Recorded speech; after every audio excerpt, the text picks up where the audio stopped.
All right, make sure everybody has your coffee ready to go here in about 30 seconds as I get my pages ready.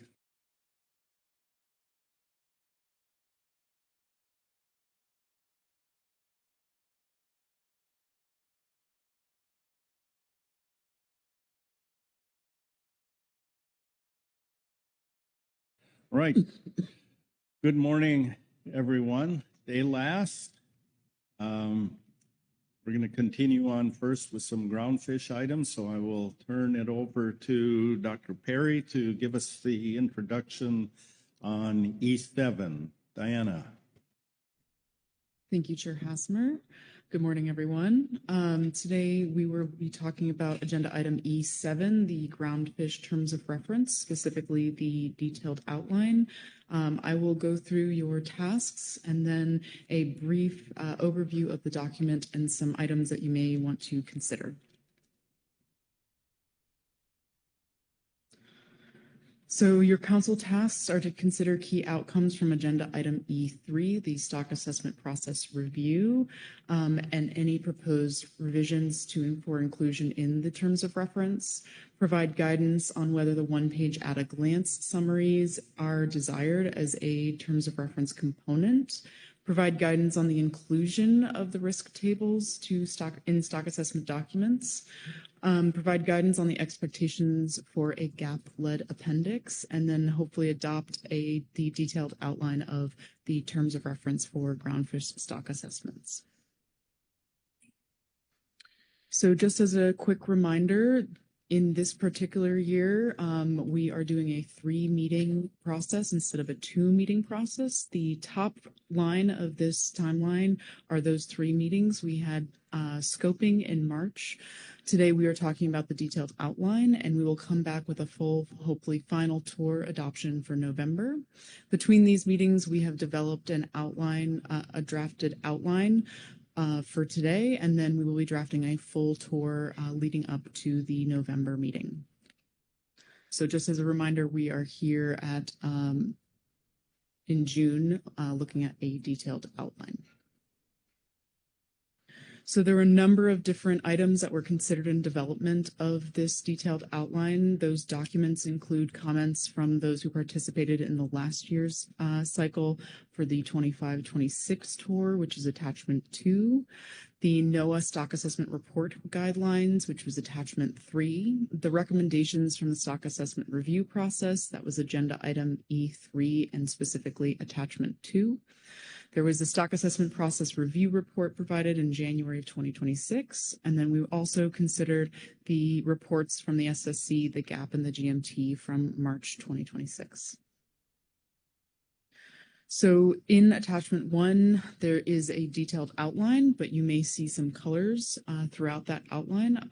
The sections that are listed as same or in green have minimal changes or refinements. There are a few new sections, or there's some reorganization of sections, and those are flagged in that sort of maroon color.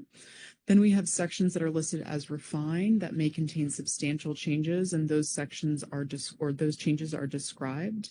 And then there are also some proposed sections or additions that are also described.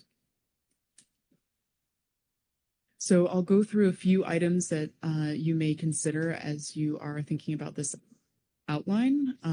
The inclusion and refinement of the at-a-glance stock assessment summaries and the potential refinement of the executive summary, the integration of risk tables, the suggested gap-led appendix in the stock assessment document, the breaking out or the creation of a research track assessment, so we would categorize assessments under management or research track, and then a section on assessment review on and off ramps.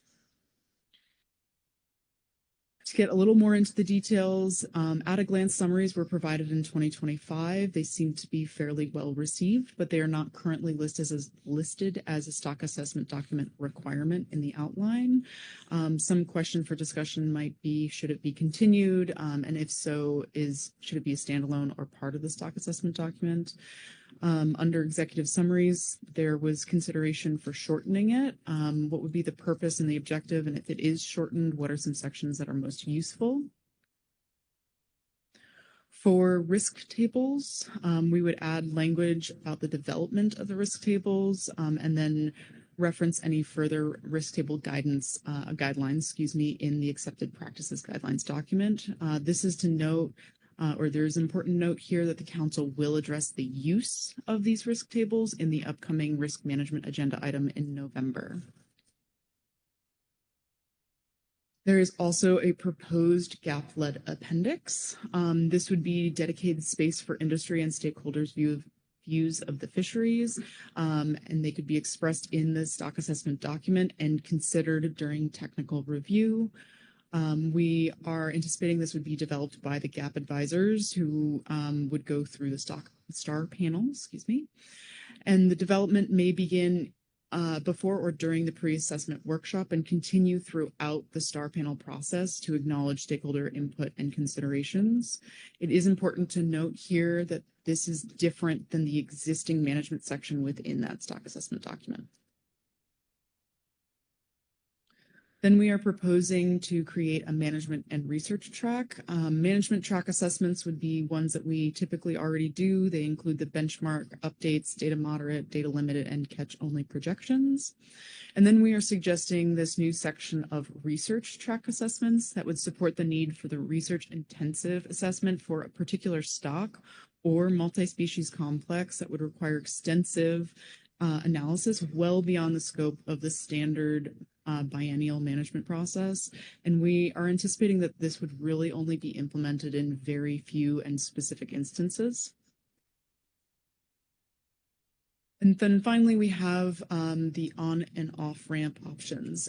Generally here, we would provide information that would be required to change the assessment type, the review process, and the appropriate steps to make those changes. Specifically, we're talking about on and off ramps within the stock assessment process. So that would be either what is required to change between a research track and a management track, and then also what would be required to switch between one assessment type within a management track. So from a benchmark to an update or vice versa. So that is what I have for you. This is just a quick refresher of the council tasks, and I am happy to take questions. All right, before we get to questions, they last so many things. I forgot the announcements. I know you want to check out at some point. There will be time for that. So we'll find the appropriate time. And then for the remainder of this, I'm going to pass the gavel to the vice chair. I should have done that earlier. So I'll let our vice chair follow up on that. Any questions? Butch, it's all yours. Thank you, Mr. Chair. I thought I got fired. That's okay. All righty. So,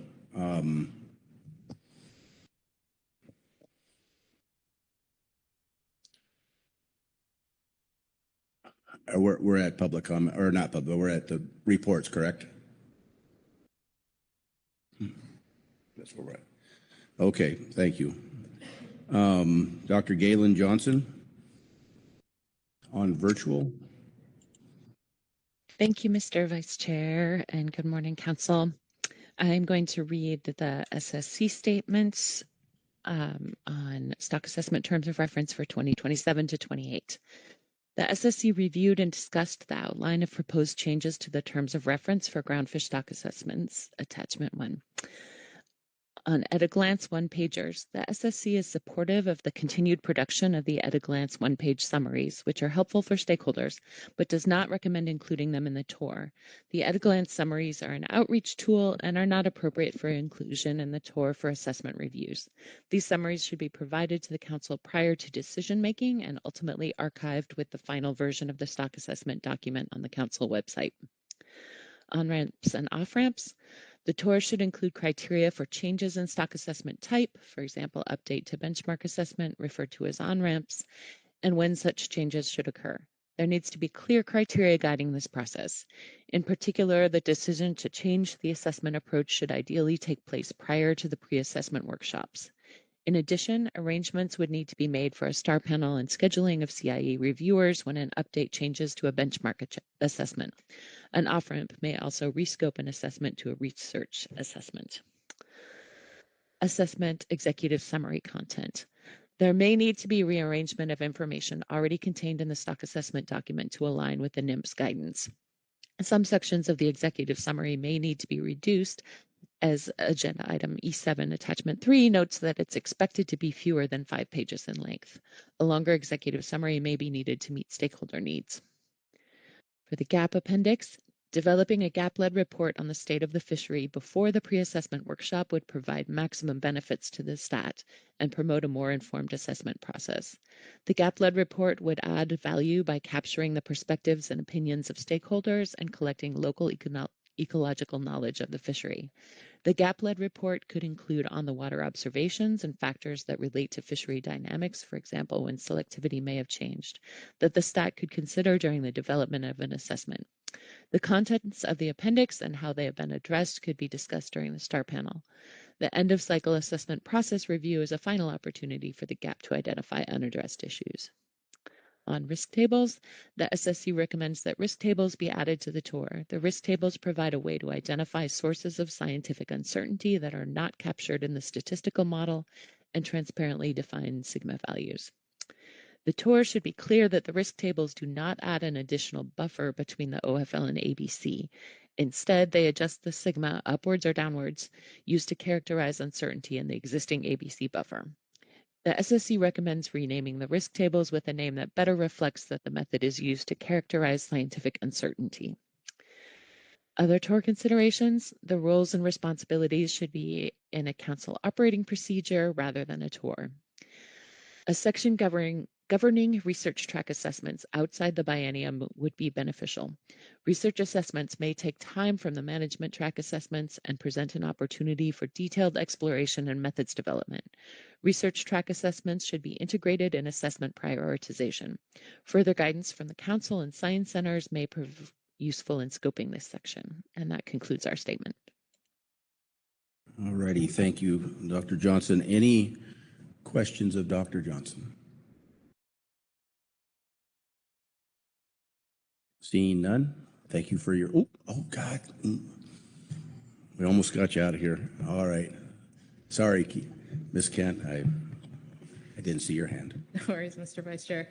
Thank you, Dr. Johnson, for the report. I just wanted to ask you about the research assessments and sort of check my understanding. I see both the opportunity in the SSC report where you talked about them as the off-ramp. So I'm assuming, right, that the notion there is that in the early production of an assessment, if there's an issue, we talked yesterday about the potential, I assume, rare case, right? But like assuming there's going to be an important data set and that suddenly is not available for you, that assessment may take an off-ramp. That could be an off-ramp towards a research assessment, which I think implies the completion of that assessment, just not its use in management. But then separately, you're also thinking now about the notion of research assessments from the start, that they would be separate. So this seems like a pretty new idea, and I'm just wondering, am I thinking about it correctly, that there are going to be maybe multiple opportunities for this council to think about research assessments being sort of a new idea for us in Groundfish? Is that how the SSC's discussion was? Yes, through the vice chair. I think a lot of what our discussion was about was that there needs to be this ongoing dialogue between council and advisory bodies and the science centers about how we do that. I do know, and again, Groundfish is not my area of expertise, but my understanding is that sometimes the research assessments can take much longer than what we have for these management assessments. So it might mean it doesn't necessarily get done in the same time frame, but that would be due to a need to do a deeper dive into it. So yes, like in conclusion, I think a lot more discussion is needed and guidance from you all would be helpful too. Thank you. Dr. Lent. Thank you, Mr. Vice Chair, and thank you, Dr. Johnson, for being with us this morning. I'm rather surprised to see that the SSC is recommending we rename risk tables. We've been using that label, I think, for quite a while. Would you have some suggestions for what you might actually call it, like scientific uncertainty, or help me out here? Thank you. Thank you, Dr. Lent, through the Vice Chair. We had a very brief discussion about ideas for names, but did not come up with something that was universally acceptable in the short time that we had. But some of this comes from the linker report review and just pointing out that when there's terms like risk and uncertainty that have colloquial meaning as well as scientific meaning, it can get quite confusing for people. And so we're looking for something that manages expectations and understanding a bit better. Thank you, Dr. Lynn. Any other questions? Jamie Dimon. Thank you. So for research assessments, what I kind of touching on what Ms. Kent brought up, this idea of not just for an assessment when we're kind of taking it offline, but finishing that, just not for use in management, but doing them to maybe test out new methodologies, new modeling, different things like that. I'm just wondering about, I like the idea of kind of a test case of trying something out without a management repercussion if it goes super sideways because it's new or whatever, but also considering all the conversations we've had about workload and capacity. And if we're doing that, did you talk about considerations if that may mean that there's actual management assessments that we may not be able to do if we're doing these other research assessments as well? Thank you, Ms. Diamond, through the Vice Chair. This was a very Groundfish heavy meeting, and we did not discuss that under this item necessarily, but we did discuss that when we were talking about the 10-year plan, and that, yes, if there are going to be research assessments, then that may take up more of the workload at the centers, and that we need to be cognizant of that when we're prioritizing things. If it's going to be a research assessment, it might mean there's one less slot for something else. And then just to follow up, that the SSC had no comments on the draft proposed outline for terms of reference.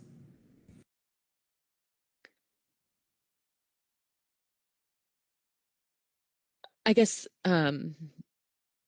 we sort of picked out the things that we wanted to comment on. So hopefully these would tie into that. Okay, thank you.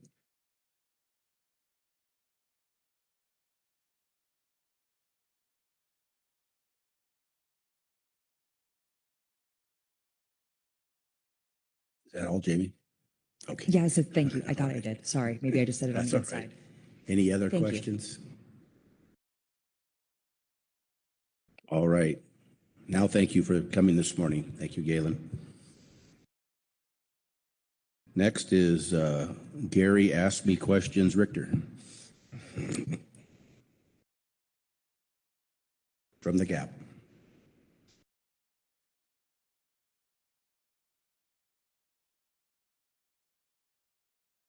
I usually say thanks, Mr. Vice Chair. Good morning, everybody. Okay, I'll be, Mr. Merritt McRae is up here to answer any questions folks might have at the end. He's a whole lot smarter than me. Agenda item E7A, Supplemental Gap Report 1, Groundfish Advisory Subpanel Report on Stock Assessment Terms of Reference for 2027 and 2028. The GAP recommends the following for development for terms of reference associated with the stock assessment review process for the 2027 and 2028 biennial cycle. Number one, include one-page at-a-glance summaries for stock assessments, but not TOR components, consistent with the SSC recommendation. Next would be include criteria for changes in stock assessment type, on-ramps and off-ramps, consistent with the SSC recommendation. And then next, keep executive summary content robust, consistent with previous assessments. Next, include GAP-led appendix as living as living document with first iteration in November and December timeframe of even years prior to the pre-assessment workshops, and probable last iteration for inclusion in a STAR panel report. And then next include the risk tables as a TOR component. And lastly, add alternative catch streams for potential use and management. One-page summaries are useful and referenced by stakeholders.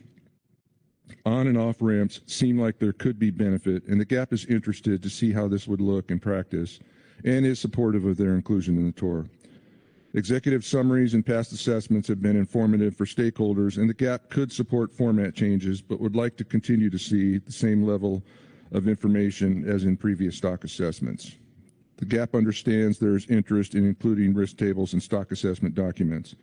While we do not have opposition to this, the GAP continues to have concerns with their use and management and will provide further comments on the use of risk tables and setting harvest specifications under the risk management item currently shaded for November of 2026.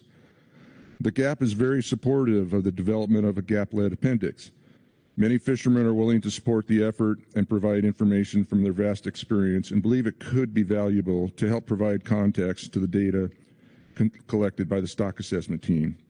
The GAP agrees with the SSC that the first iteration should occur prior to the pre-assessment workshop. The GAP believes it could be a living document during the process culminating with the STAR panel. While not proposed in Amendment 1, the GAP had previously recommended in June of 2025 amending the TOR for stock assessments such that projections include scenarios with different levels of ACL attainment.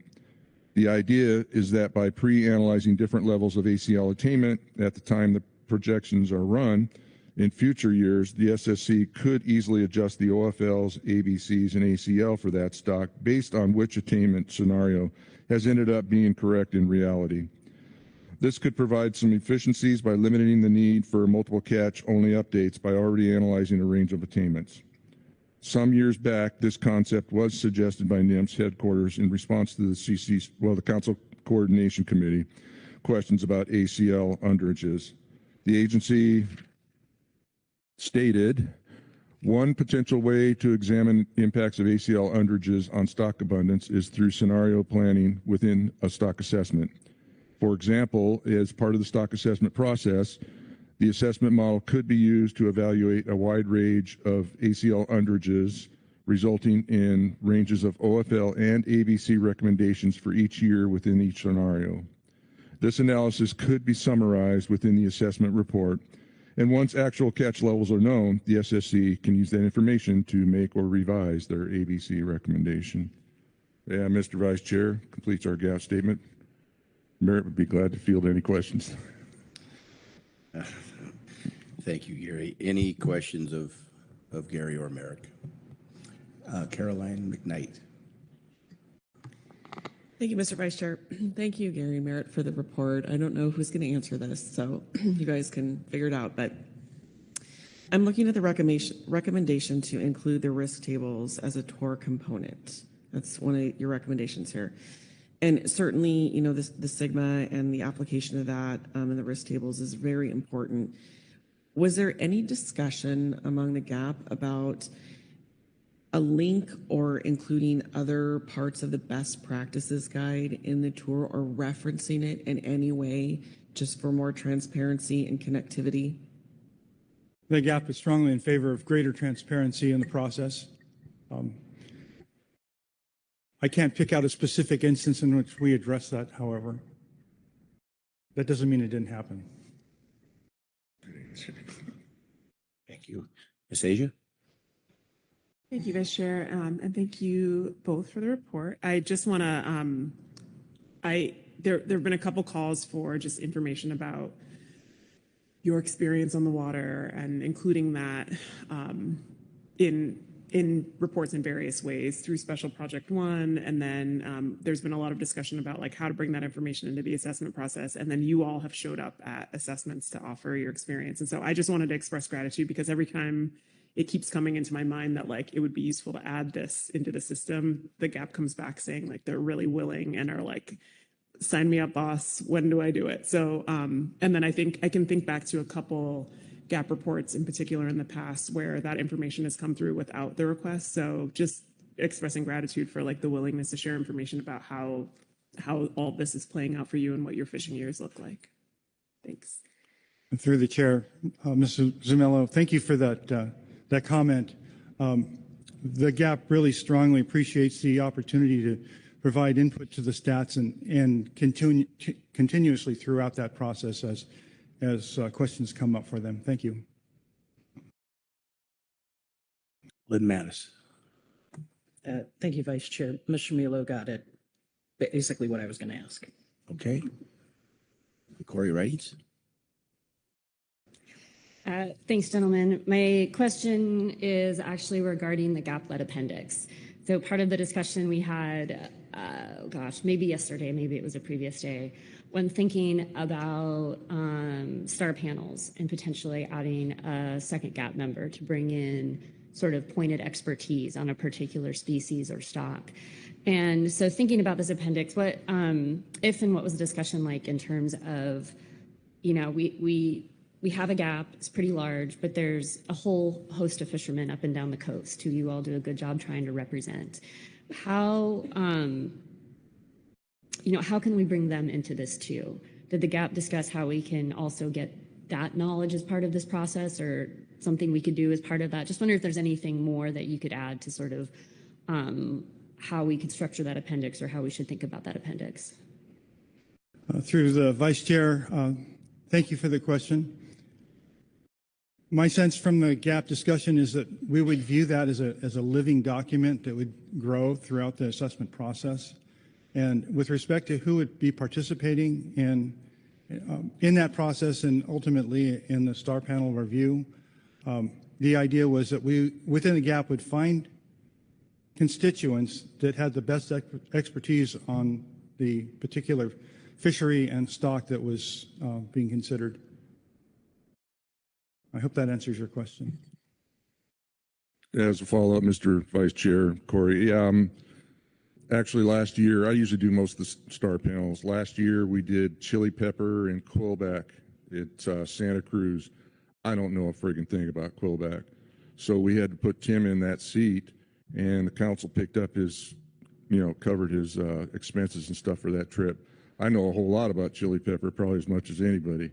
And I went and did it on my own dime. I got our cable committee to kick in for some expenses for fuel and stuff like that. But that was one instance where one person, such as myself, could not have properly represented folks on quillback rockfish.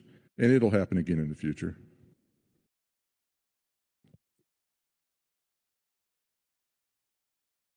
Rebecca?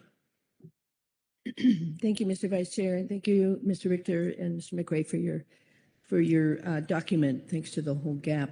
There is a reference here, and I've been told I don't need to bring this up, but I'm going to bring it up anyway. It has to do with when projections are being conducted and what is assumed or calculated for the expected levels of attainment, which is really important. It's such a feature of this fishery. And my understanding, and Merritt can correct me if I'm wrong, is that the economics work group that was formed at the last council meeting is going to look at just that. If you take into account more assumptions than historical levels of attainment, or assuming one or the other in terms of full attainment, if you take into account things like fuel costs, expected market conditions, availability of quota and the prices of those quotas, that you can get a better prediction on what that attainment will be. So I hope that'll be a part of the process in response to what you're asking for here, but we're a ways off from getting that done. The group is just starting. So I hope it's okay that I make that plug. Thank you. Thank you for that. Okay, any other questions? Thank you, gentlemen. Thank you, Mr. Vice Chair. I'm disappointed. I thought you'd have a lot more questions. Well, next time, when you don't have a friend, we'll have lots of questions. All righty. Next is Will.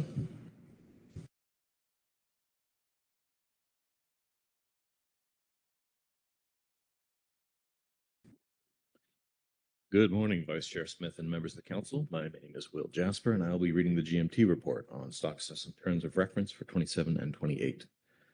The GMT discussed the outline of potential changes to terms of reference for groundfish stock assessments, attachment 1 of this agenda item. Overall, the GMT supports streamlining the TOR to improve efficiency and clarity. The team also supports the proposed changes to the full range of assessment tracks and types. Below are relevant GMT comments on specific topics, noting that continued discussion of this agenda item is scheduled for November of this year.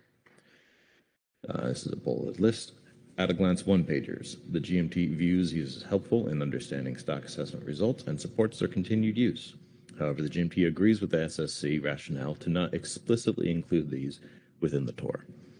Executive summary. The GMT supports streamlining stock assessment reports, but defers to the SSC on how this should be done. The GMT notes the executive summary is of value to fishery managers for digesting complex stock assessment materials ahead of management decisions. In particular, highlighting notable data and model input changes from the last assessment, stock biomass trajectories, and overfishing limit acceptable biological catch, and annual catch limit projection tables are all informative. Risk tables. The GMT supports considering the implementation of risk tables and may provide more specific comments in response to draft TOR language provided in November. In addition to draft TOR language, the GMT hopes the Council will continue discussion on risk tables and their uses, noting that risk management discussion will also occur in November. Gap-led appendix. The GMT sees value in providing a gap-led appendix. Doing so early in the process, such as by November of even years after stocks are decided, would foster early communication and engagement with the stock assessment teams. This was identified as an important theme from the process review. Given this product would follow the GAP, the GMT defers the GAP statement on the feasibility of this topic. Research and management track assessments. The GMT supports increased flexibility in the stock assessment review process and supports the addition of research and management track assessments. The GMT recommends that the conditions for their use, and in particular criteria and protocols for transitioning from one track to another, be clearly described. The GMT thinks that prioritization step is an appropriate time for decisions to be made regarding assessment track type. On-off ramps, the GMT supports flexibility in the stock assessment process and recommends developing criteria and protocols for transitioning from one assessment to another or off-ramping an assessment. The GMT thinks that decision to on or off-ramp an assessment should occur as early as possible in the process. And see appendix in GMT a statement of EC3 from this meeting for additional comments on on-off ramps. And with that, I'll be happy to take any questions. Thank you, Will. Any questions for Will?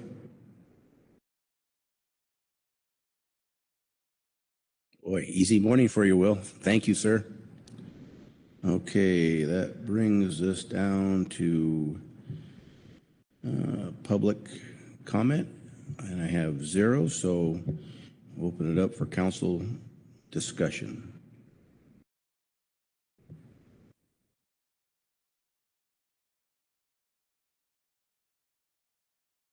Ms. Kent. Thanks, Mr. Vice Chair. Just a couple of quick comments. In general, I want to thank the work of all the council staff on this, the SSC, the GAP, the GMT. We've had several other agenda items this meeting where we've talked about these incremental improvements to our process, and I think, the TOR is definitely part of that. I've been really pleased to see some of the new thinking and some of the improvements we can make to our process, and I appreciate that. There's some good new ideas, and they'll take some work to think through and what they look like, and I'm glad we have another chance at this agenda item before it's wrapped up this cycle, but just want to express my appreciation for the work we have done thus far, and all of the good thinking about ways to keep doing our work better. So wanted to express that. Thank you for that. Carolyn McKnight. Thank you, Mr. Vice Chair. I agreed, Ms. Kent. Thank you. I appreciate the stepwise approach we're taking to evaluate where we need to go and make improvements.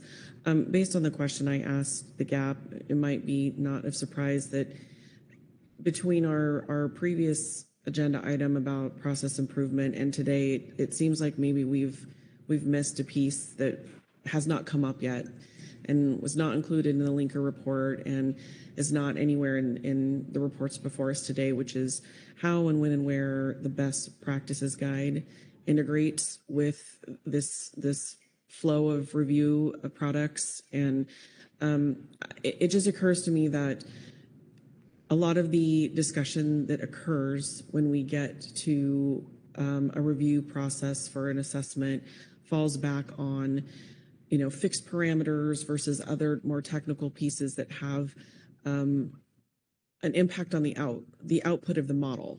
And so we don't even reference it in the TOR at all. And maybe that's not the best place, but this is coming to me today after more time about the prior agenda item. And I don't know if it ties in here, or if it ties in when we come back at some other point, but I don't want it to slip by and miss an opportunity to make sure that we're not providing crosswalks and connectivity between all of the resources that are guiding our stats to have discussions about assessments in general.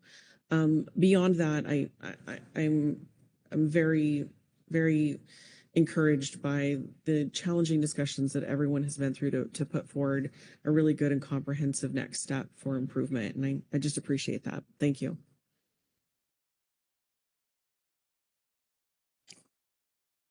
Brad, I think you were first and then Jamie Dine. All right. I saw you first anyway, so I'm sorry. Thank you, Vice Chair Smith. I really like the gap-led appendix, the idea of that. I think that's a great idea. Certainly is a responsibility for them to put that together and keep up with it. But I still think, and that's going to help immensely, but I still think that some members of the stop assessment team should go out on a boat for a trip or two and just see how the fishery works. And I think that I don't think having a gap-led appendix should be an excuse not to do that. I'm not saying that going on a boat's a requirement, but I think that really shows to me that they're really serious about learning all the details that go into the fishery, and it really add the color, the depth to an assessment. So anyway, but good stuff here. Thank you. Thank you, Brad. Jamie. Thank you, Vice Chair. Support what Brad just said and the importance of the gap-led appendix, but also making sure people get the fullest understanding of what is happening out on the water when to have a better understanding of what they're looking at, the data on the paper or on their computer screen, what that means, how to contextualize it better. I think there are some stock assessors who in the last few years have really started to grasp that and understand that and are going above and beyond to understand that. I've seen it some of them coming out on my boats and hearing about them coming out on other boats. So I'm really encouraged.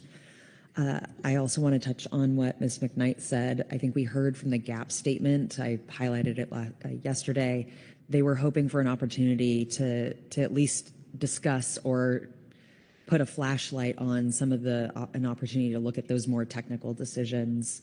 And so I would echo what Ms. McKnight brought up of like where does that happen, when? And I know that I think it's in March. I'm looking at the YAG accepted practices. I don't know if that's it or somewhere else. But I think that also goes into the desire that was brought up and comments that were made about kind of a last opportunity to even understand what those parameters are, being between when the assessment is done but before the STAR panel is kind of like, until we do something else, that seems like the only opportunity to look at that and know what those parameters are and what those choices were that were made before it goes into the STAR panel. And so if we can do that even before then and have a better understanding of what those are, I think that would be incredibly helpful because we've heard over the last several years through GAP statements and public testimony, those choices have exponential consequences when we get to OFLs and ABCs. Those different buffers, the different parameters, fixed, whatever it may be, and so an opportunity to daylight those would be much appreciated. Thank you. Thank you. Any other questions? Lynn Mattis. Thank you, Vice Chair. I wasn't seeing any other hands going up. I do have a motion prepared if we are to that point. I think we are at that point. Probably Alright. promote some more discussion, so. Thank Go you, ahead. Vice Chair. The fine gentlemen in the back have the draft motion. And if they could make it just a little bigger. Thank you. I move the council adopt the detailed outline of the terms of reference for groundfish stock assessment as shown in attachment 1 for final adoption in November 2026 and work to include recommendations from the GAP in their supplemental report 1, the GMT supplemental report 1, and SSC supplemental report 1. Have one-page at-a-glance summaries for stock assessments be part of the process, but not part of the TOR, the TOR. Criteria for changes in stock assessment type, on-ramps and off-ramps. Keep the executive summary content robust, consistent with previous assessments. GAP-led appendix as a living document with first iteration in November-December timeframe of even years prior to the pre-assessment workshops, and probable last iteration for inclusion in star panel report. Incorporating risk tables as terms of reference, TOR component, and alternative catch streams for potential use and management. Does your motion clearly reflect what you said on the screen? Yes, sir, I believe it does. All right, can I get a second to the motion? I got Brad Penninger. Second the motion. Speak to your motion. Thank you, Vice Chair. This is a starting point for our final discussion in November. The GAP, the GMT, and the SSC were all basically in alignment on their recommendations, and I did try to include them there.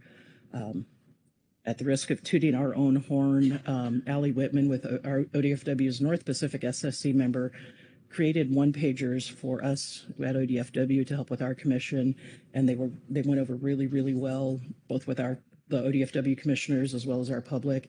So I'm glad to see that the science centers have incorporated those. It helps us tell our story, and that's very important as we work with our public. The on-ramps and off-ramps have been a repeated discussion earlier this week and previously, so having some criteria on that.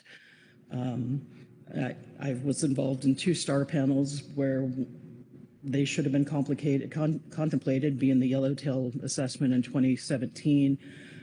South, we got partway through the week and just the data wasn't there. The model wasn't working. This was a no-go.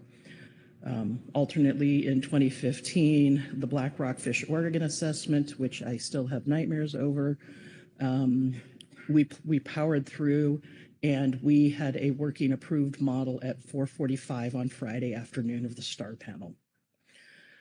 So having some criteria about when and where to onboard, off-ramp, et cetera, is important. Executive summaries are also important as, oftentimes our assessments, we get 3 or 4 assessment documents at the same time. And even if it's our full-time job, it can be a struggle to get through all of those documents. So the executive summaries are extremely helpful. Do appreciate the GAP's willingness to take some of the onus on themselves about providing the index or appendix, apologies. Really appreciate their willingness to be part of the process. But that will be some additional workload for GAP members, and I appreciate that they're willing to do that. Sorry. And then risk tables, whatever we're calling them, I think are an important component as well. As long as we're very clear that they are not an additional buffer. It's to help us gauge how risk averse we want, or how risky we want to be.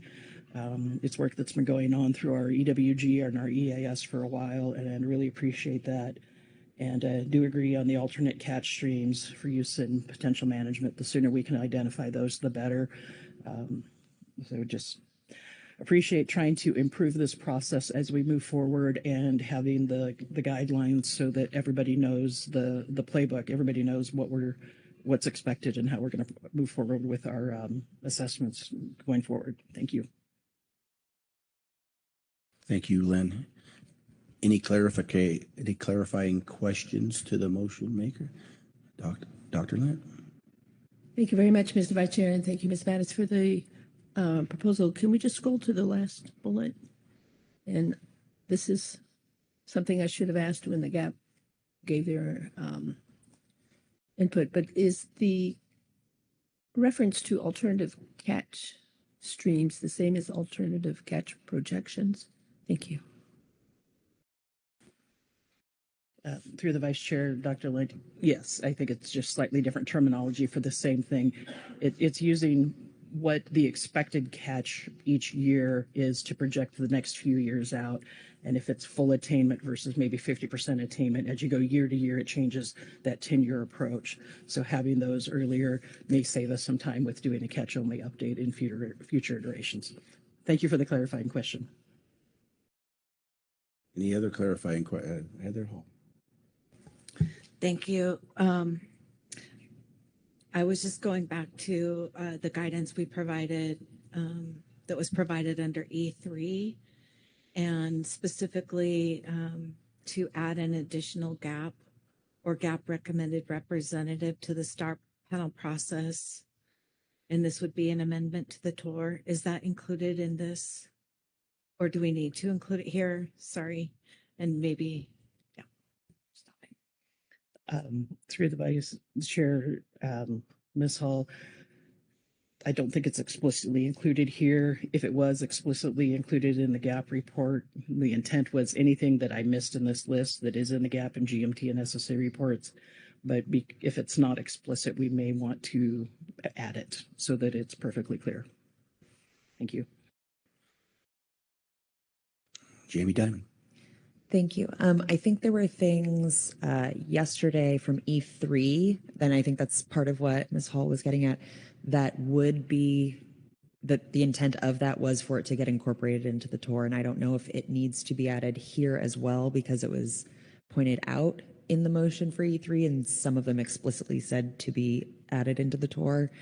So procedurally, I don't know if calling the E3 guidance into this is appropriate, or if having that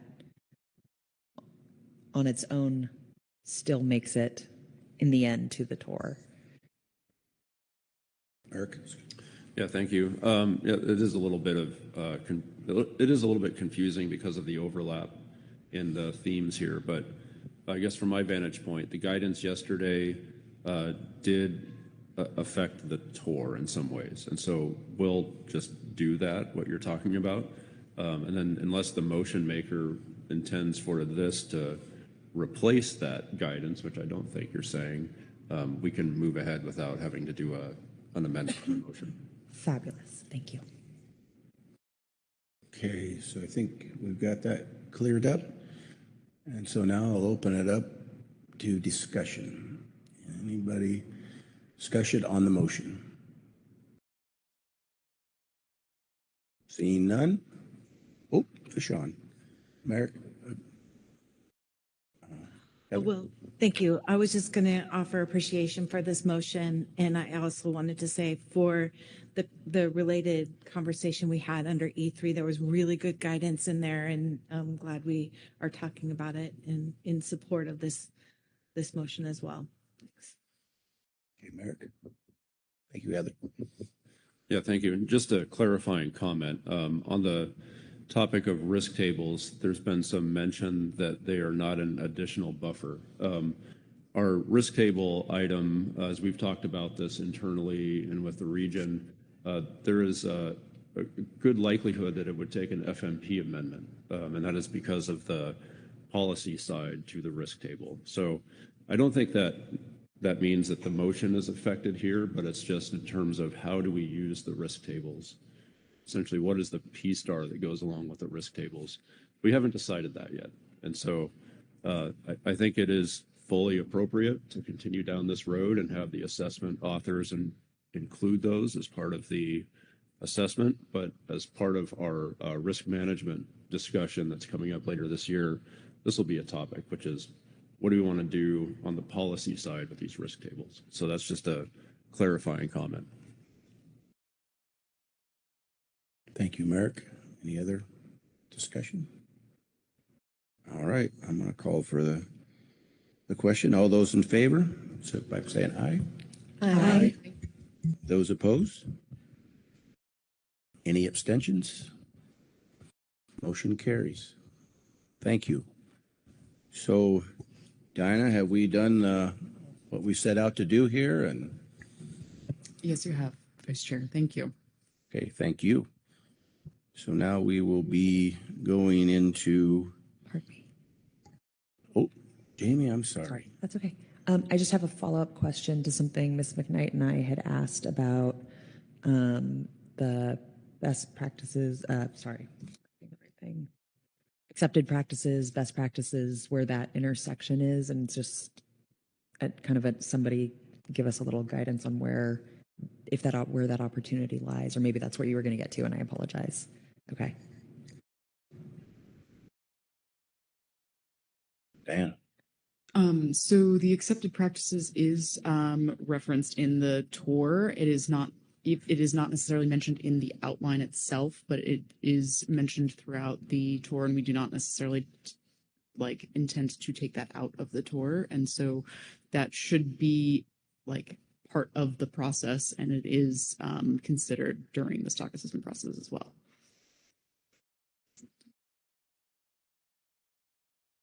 Okay. Thank you.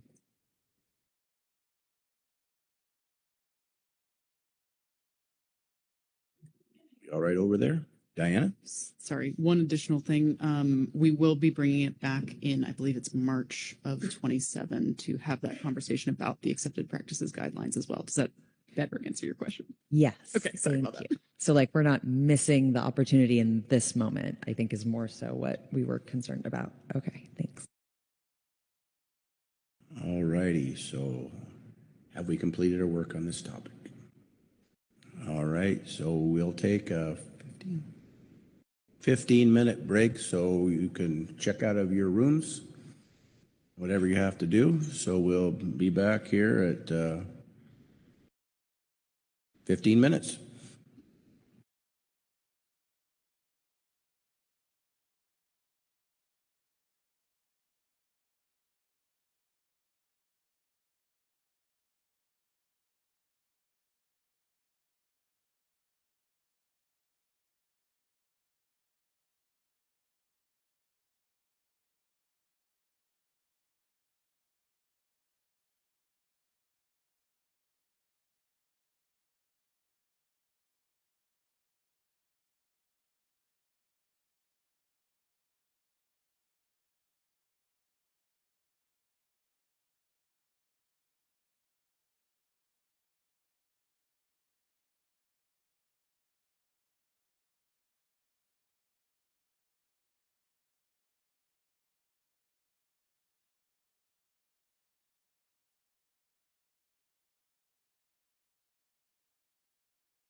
Okay, by the old ticker, it looks like we've got to get back to the task at hand. If everybody could grab their seats, we'll get started in 32.3 seconds.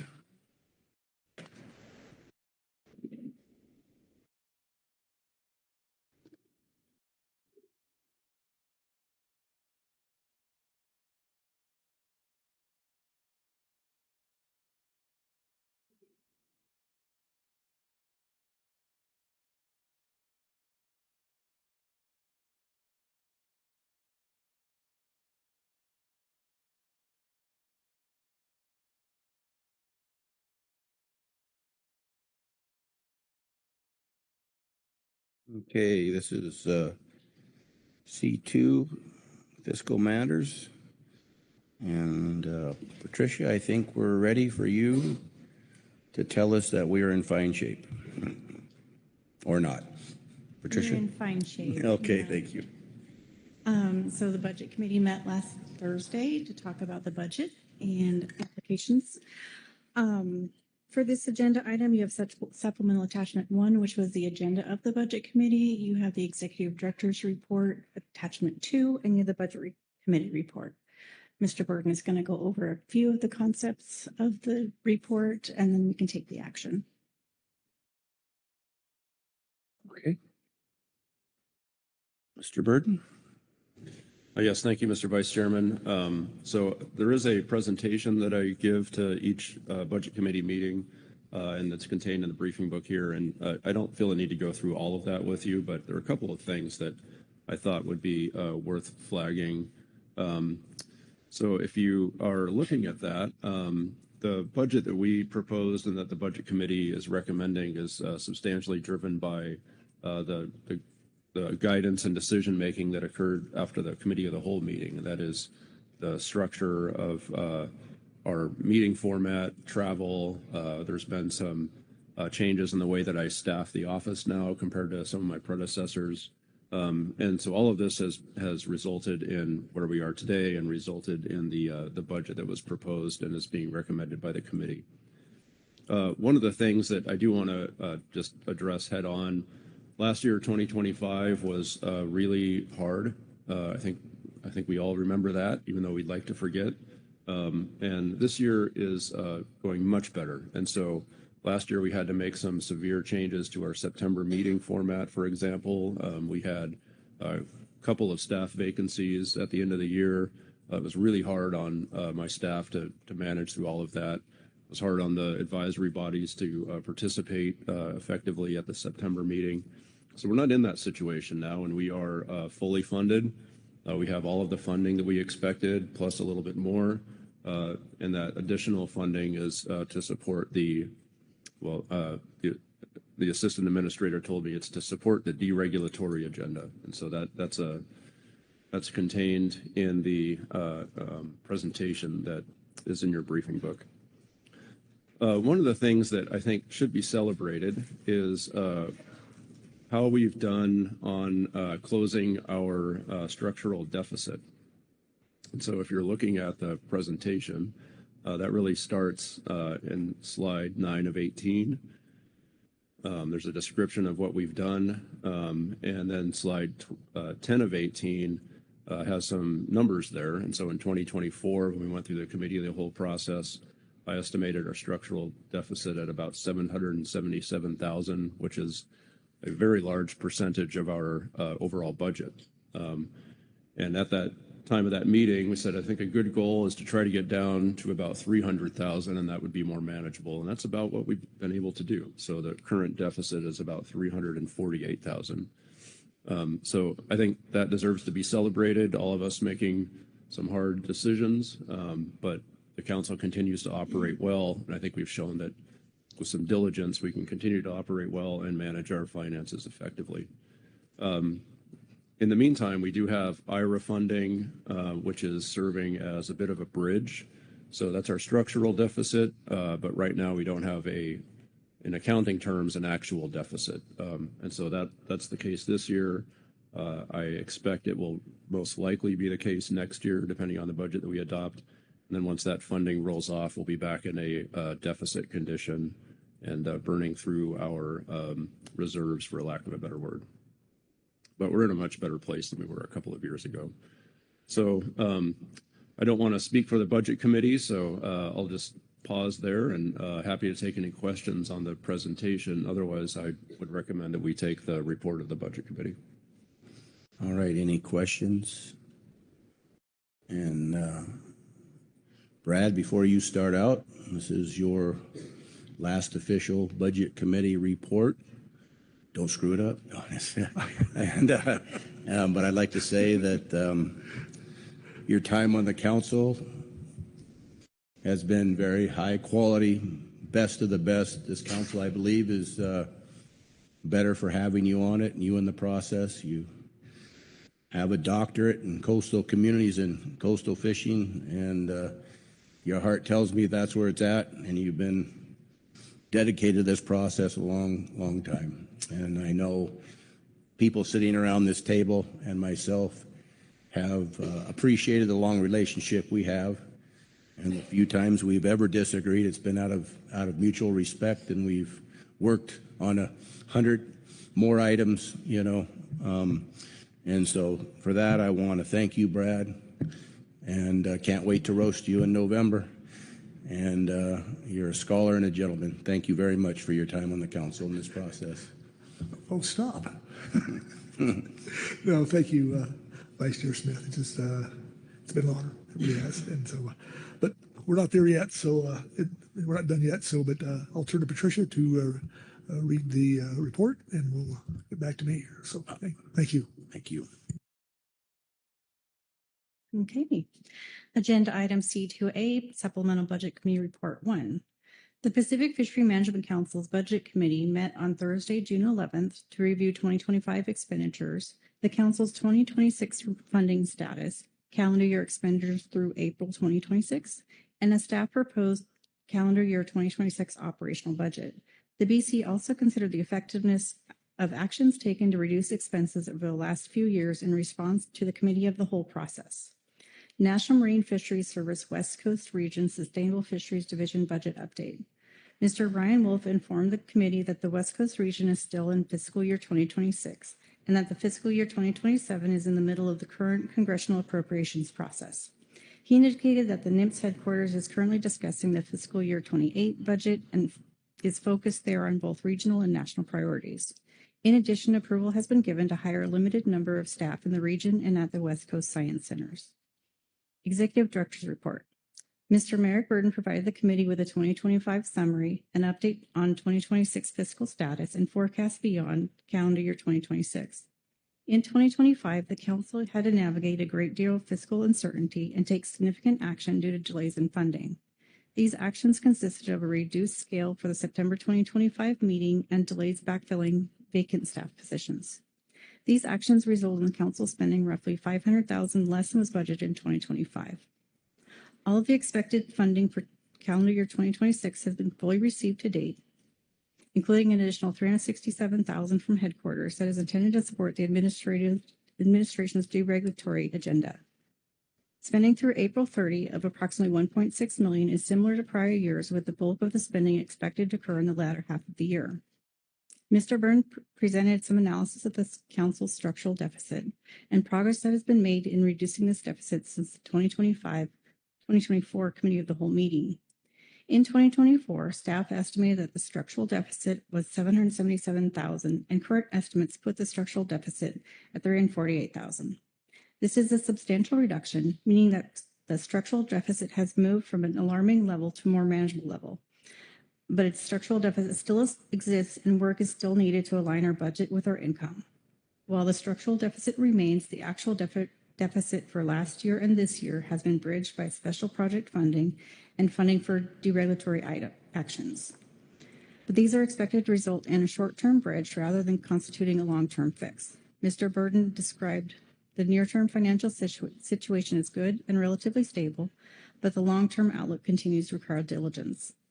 The proposed 2026 operational budget presented by Mr. Burden is based on several pieces of rationale. It remains consistent with the Committee of the Whole process outcomes. It maintains council priorities without straining personnel. It maintains an eye on long-term fiscal health of the council. In order to do so, the budget provides for staffing at current level for the remainder of the year, funds 5 council meetings at planned locations with AB participation consistent with committee of the whole structure, funds the ongoing IRA and seafood work, executive order work, and other contractual obligations. This results in a proposed 2026 operational budget of $500,766,822. Budget committee discussion on activities. The committee discussed the operational budget and was presented and agreed with adoption. The committee also discussed a need for September for chair, vice chair elections and to discuss the budget forecast at the time. The recommendations recommend the CY operational budget of $5,766,822 and hold a committee meeting in September. And that completes the report. Okay. Thank you, Patricia. And then I'd just like to say that we're in this position because of the good work that was put together or done by the Budget Committee earlier. And I think the leadership of our Executive Director and Deputy Director and establishing the foundation of the direction we went through the Council of the Whole or Committee of the Whole meeting and really setting the agenda here.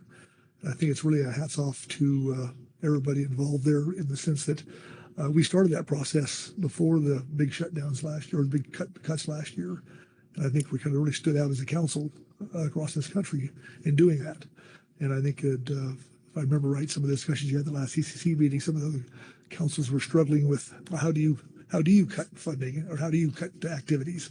And I think that we're a model for that. And it's a hats off to our executive director. The fact that folks are going to him trying to how can we replicate what we've been doing. And so anyway, with that. It's been great being on the budget committee and as your chair this last year. So with that, I'll turn back to you, Vice Chair Smith. Thank you. Thank you. Are there any questions?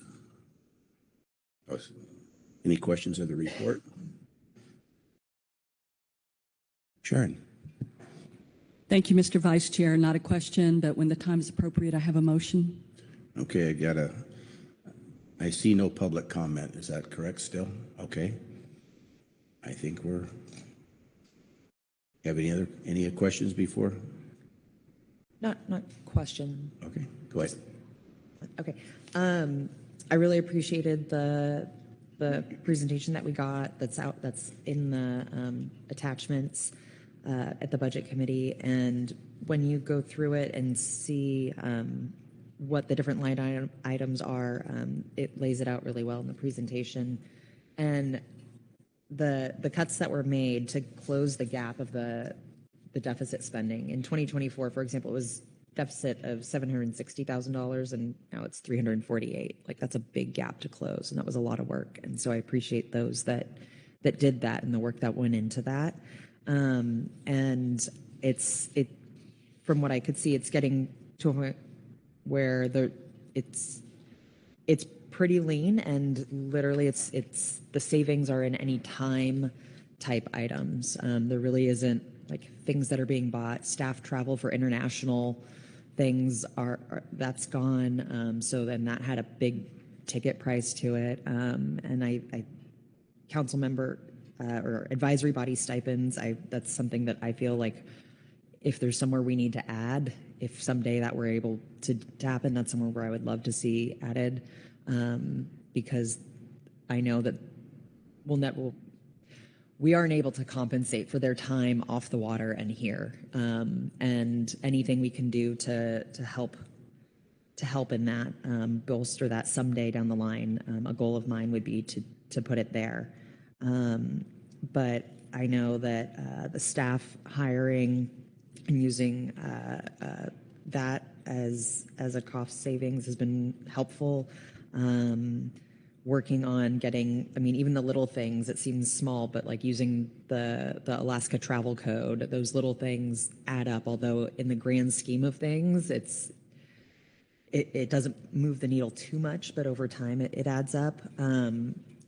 But I think that taking a good look at things and just really understanding what's going where, and how closely and tightly everything is managed. Folks should pay attention to it, understand it, and yeah, just good job. Thank you. Thank you. Any other questions before we get to Sharon's motion or comments? Brad? I said it before, it probably needs to be said again, really, is that I think the clarity in the materials presented, especially the executive director's report, is just outstanding and really much better than we have seen in the past. And so it just really, it's a very important aspect and we really need to understand it. And I think he has done a great job doing that. So that's it. Thank you. All right. Sharon, I think you are, oh.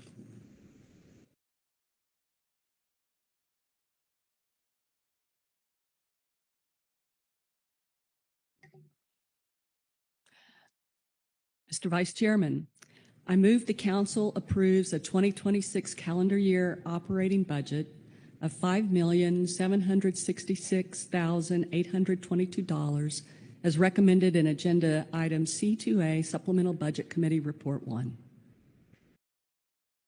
Okay, is that motion that you just put before correct on the screen? Yes, sir. All righty. Can I get a second? I got Pete, Mr. Chairman. All right. All right. Any questions of the motion maker? Seeing none. A little bit of discussion. Corey Niles. Thanks, Mr. Vice Chair. Yeah, just thank you, Sharon, for the motion. Yeah, and like Brad, echoing Brad's thanks to staff for the clarity of things.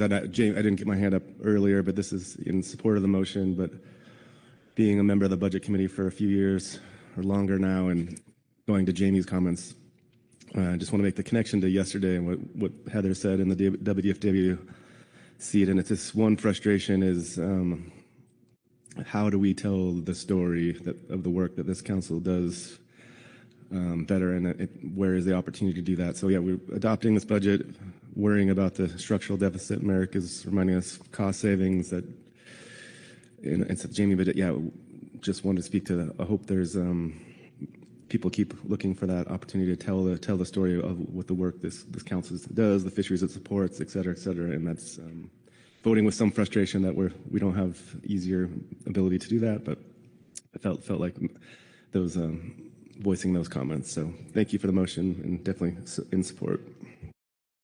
All right. Sharon, would you like to speak to your motion? I'm sorry, I skipped that part. Mr. Vice Chairman, I've noticed the Budget Committee is not an excessive spender. I think it's a very reasonable budget that they have put forth for this council's consideration, and I certainly support it. Okay. So, any other discussion on the motion? Brad? I left out Patricia in my thanks. It just really what a fantastic job she does. I just really do appreciate her and just outstanding. So. Thank you. We all appreciate Patricia. Any other comments or discussion? Okay, I'll ask for the question. All those in favor signify by saying aye. Aye. Aye. Those opposed? Any abstentions? Motion carries unanimously. Thank you. So, Patricia, have we done our work? Oh, sorry, Merrick. Just one matter, just to make sure that we're all on the same page, is the matter of the September Budget Committee. So unless there's objection, I think it is wise to proceed with that. That's our usual course of things. We start talking about the next year's budget in September. So that'll be our plan unless there's some objection. I just wanted to make sure that that's clear. And then to clarify, after August 14th, that Lynn Mattis will be sitting in the chair seat, vice chair. Oh, go ahead, Pete. Huh? Okay. All righty. So, Patricia, have we completed our task? Yes, you have. I look forward to seeing you again in September. All righty. Thank you. Thank everyone on this matter. Great job. Mr. Chairman, we'll turn the gavel back over to you. You could keep it and reclaim the minutes I stole from you this morning. No. All right, thank you. We're going to move on to our next administrative matter, C3, approval of council meeting records. The March and April 2026 meeting records have been included in the briefing book for your review. Go around and see if there's any discussion or movement to adopt those. Sharon Kiefer. Mr. Chairman, I do have a motion when the time is appropriate. Let's hear your motion and then we can have discussion.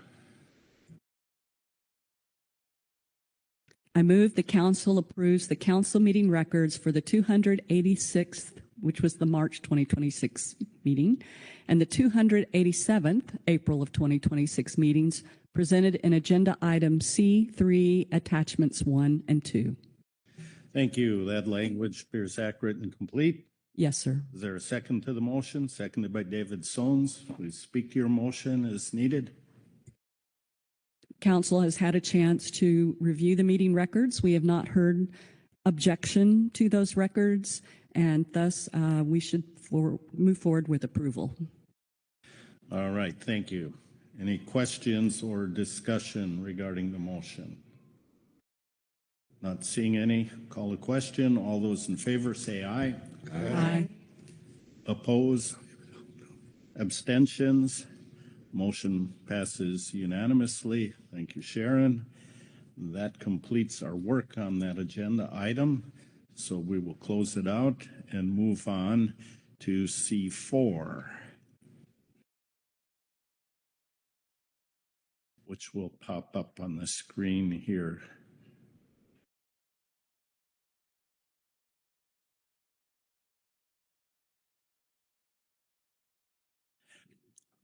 Well, Kelly, I'm going to turn it over to you to introduce this agenda item.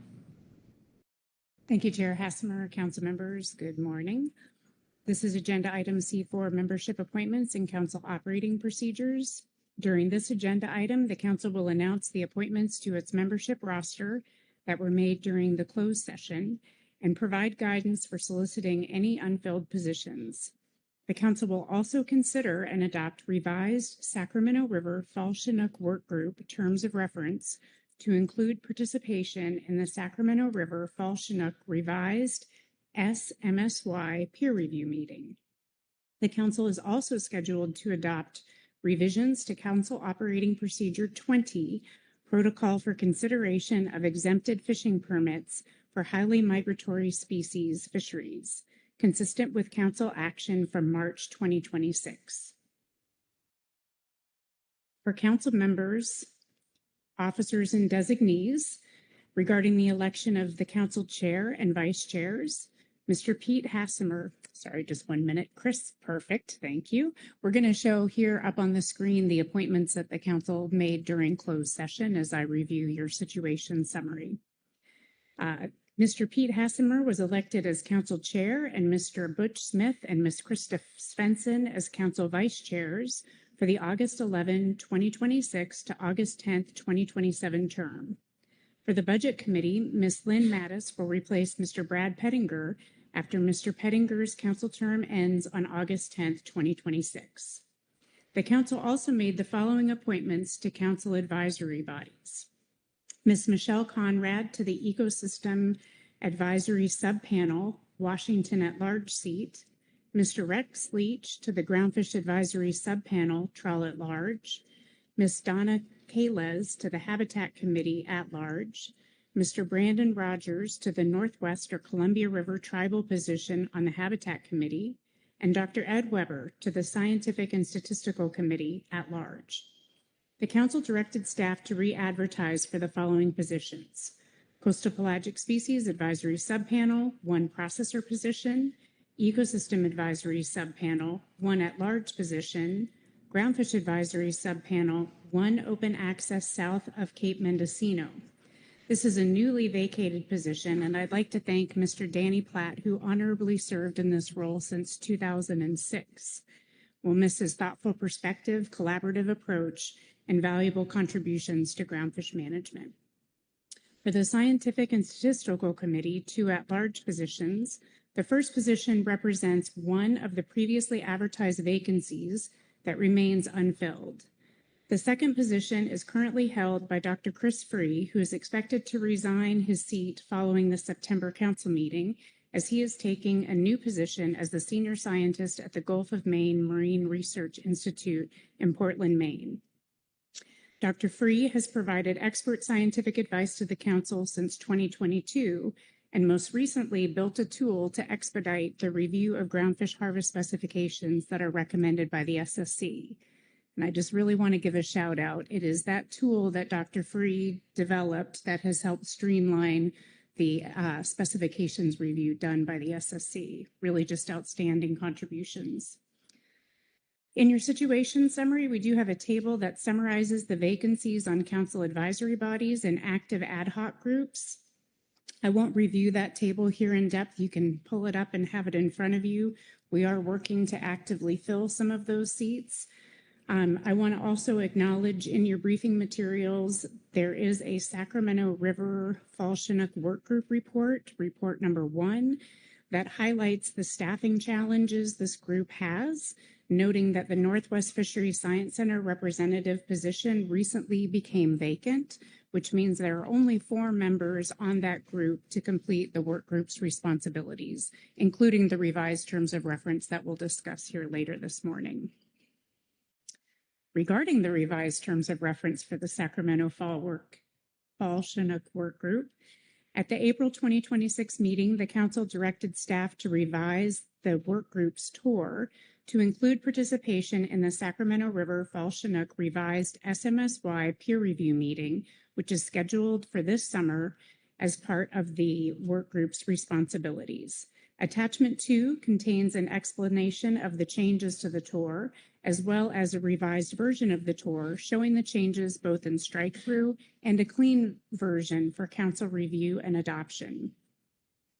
Regarding council operating procedures, in March 2026, the council adopted edits to COP 20, Protocol for Consideration of EFPs for HMS Fisheries. The revised COP reflects the recommendations from the council's Fisheries Innovation Work Group, incorporates the recommendations to provide reports after each EFP fishing season concludes, and includes recommendations from the council's enforcement consultants. In your briefing materials, you'll see hyperlinks to all of those materials from the March meeting. Attachment 2 contains a clean version of the COP for council consideration and adoption, and Attachment 3 shows the proposed changes identifying the recommendations by group. Few recommendations are shown in underline and strike through. Section D is updated to reflect the enforcement consultants' edits, and Section E includes the HMSMT edits. Your council tasks here this morning, 1 we've covered, is to announce the appointments made to council advisory bodies under closed session. 2, provide any additional guidance regarding solicitations and future appointments to council advisory bodies. 3, adopt a revised terms of reference for the Sacramento River Fall Chinook Work Group to include participation in the peer review panel, which is scheduled to occur this summer. And 4, adopt revisions to COP 20, Protocol for Consideration of EFPs and HMS Fisheries, consistent with council action from March 2026. Briefing book materials I covered with you during my overview. Also want to note that we have a supplemental SSC report that makes recommendations regarding skills and expertise they would like to see advertised with the 2 at-large positions, as well as a supplemental joint enforcement consultants, HMSAS, and HMSMT report on COP 20. With that, I'd be happy to take any questions on the situation summary. Thank you, Kelly. Before we get to the reports, any questions? Quite a list of tasks and information there. And not seeing any then, let's go to our reports first. There is the Scientific and Statistical Committee report.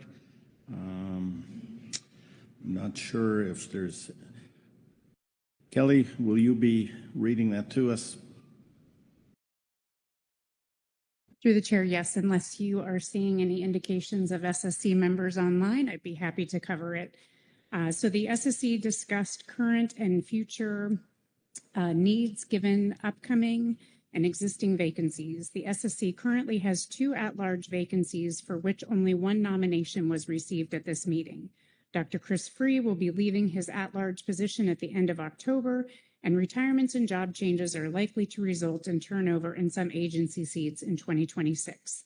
The SSC notes a particular need for economic expertise and would also benefit from additional expertise in groundfish and coastal pelagic species, where workload is currently quite demanding. Thank you.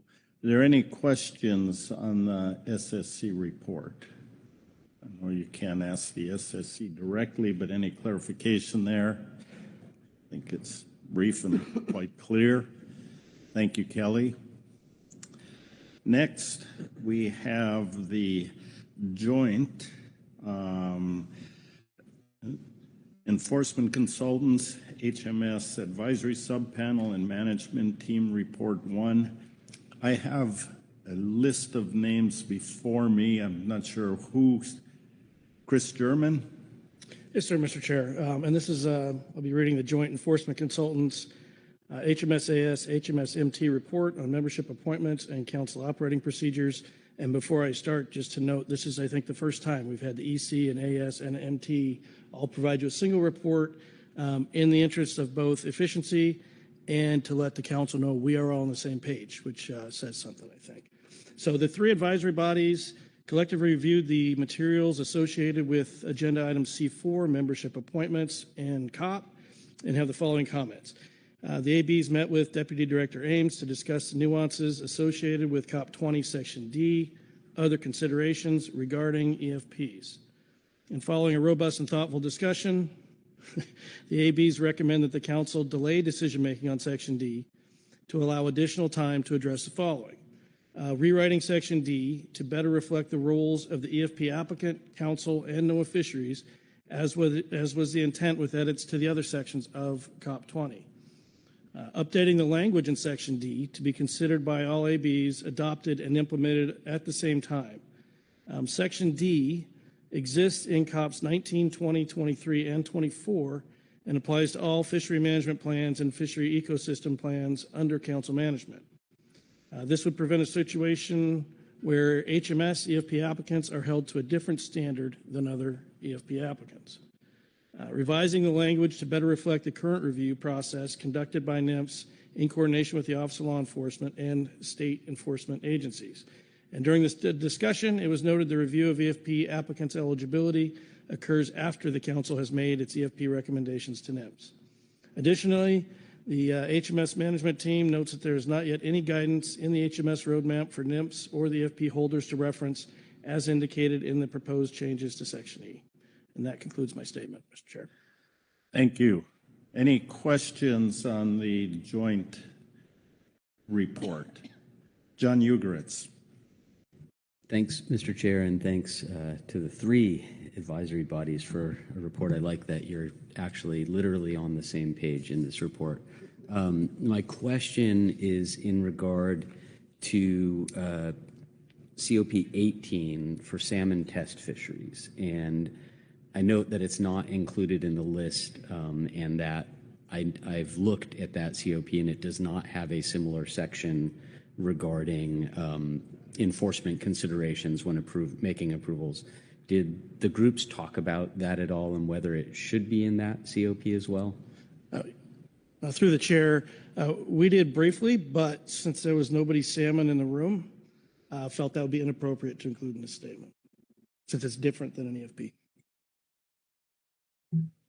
Thank you. Other questions on the report? Not seeing any. Thank you, Chris. That completes our reports, and I'm going to confirm I don't see any public comment. There's no public comment.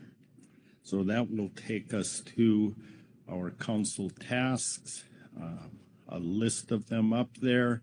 Number 1 has been completed already in the overview provided by Ms. Ames. I just want to add my appreciation to the council for their vote of confidence for a second term as chair, and I'm sure Butch Smith extends the same appreciation for his second term as a vice chair, and then take the opportunity to welcome to the leadership team in August, Ms. Krista Svensson, who will be working with us. So thank you all for that.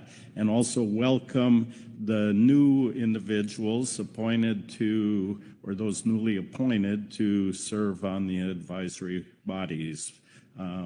Thank you for your future service to the council. Let's go through the rest of those in order. Number 2, any guidance regarding the solicitations? They were listed there. Expecting the council as they were described to move forward through those. Any discussion to have regarding those? I don't know if we need the list up there. Lynn Mattis? Thank you, Chair. I'm supportive of the proposal Ms. Ames recommended a little bit ago.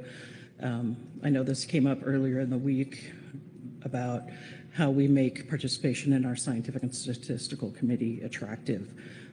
We've got a couple of vacancies, likely some more coming up. How do we make those helping with the SSC become attractive to more people? I don't have an answer for that, but I do think it is something we need to be considering due to the heavy workload even though we just finished Groundfish specs yesterday, the stock assessment process starts to ramp up this fall. There will be a lot of work this summer too for Groundfish. There's a lot of work for CPS, and the SSC also acknowledged they could use some additional economic support. So hopefully we will put the announcement out keen on those. Thank you. Thank you. Any other discussion or thoughts on that? Otherwise, I'm going to look to Kelly. The list, we've gone through it. The list is clear, and we will be advertising, soliciting applicants for those positions. So thank you. Let's move on to the terms of reference for the Sacramento River Fall Chinook Work Group. Any discussion there? Marcy Yaremko. Yeah, thank you, Mr. Chair. I just want to note my appreciation for council staff work on the revisions to the tour. I really like that they've taken an extra step to provide us an explanation for the modifications as they're shown in strikeout underline. Also want to flag the report submitted by the Sacramento Work Group itself, noting that membership is declining on this committee, and it is looks like to be a long-term persistent problem, inability to fill a number of the vacancies on this work group. So other than that, I certainly support the modifications as shown. Thank you. All right, thank you. Lynn Mattis? Thank you, Chair. I feel like I should put the John North tag in front of me at the moment because I'm going to be trying to speak for him here. We agree with Marcy. I really thank the council staff for the work they did in incorporating the guidance earlier this year. Also share concerns about the membership of this group and how we can fill those vacancies as we make progress. The amended 2R does provide clear and sensible expectations and desirable long-term outcomes that seem to be reasonable and achievable. The continued engagement of all involved parties is needed both in developing scientific and innovative approaches to population management, as well as the outreach and coordination with stakeholders and the public. So we think this is a good step forward and appreciate the work that's gone into it. Thank you. Thank you, Lynn. Other discussion regarding this? Otherwise, I think because of the modifications, you have strikeout and clean versions of that before you. We would need a motion to adopt that. Marcy. Thank you, Mr. Chair. Yes, I do have a motion. and I'll just read it verbally if that's all right. I move the council adopt. So, hang on while they get their screen up there.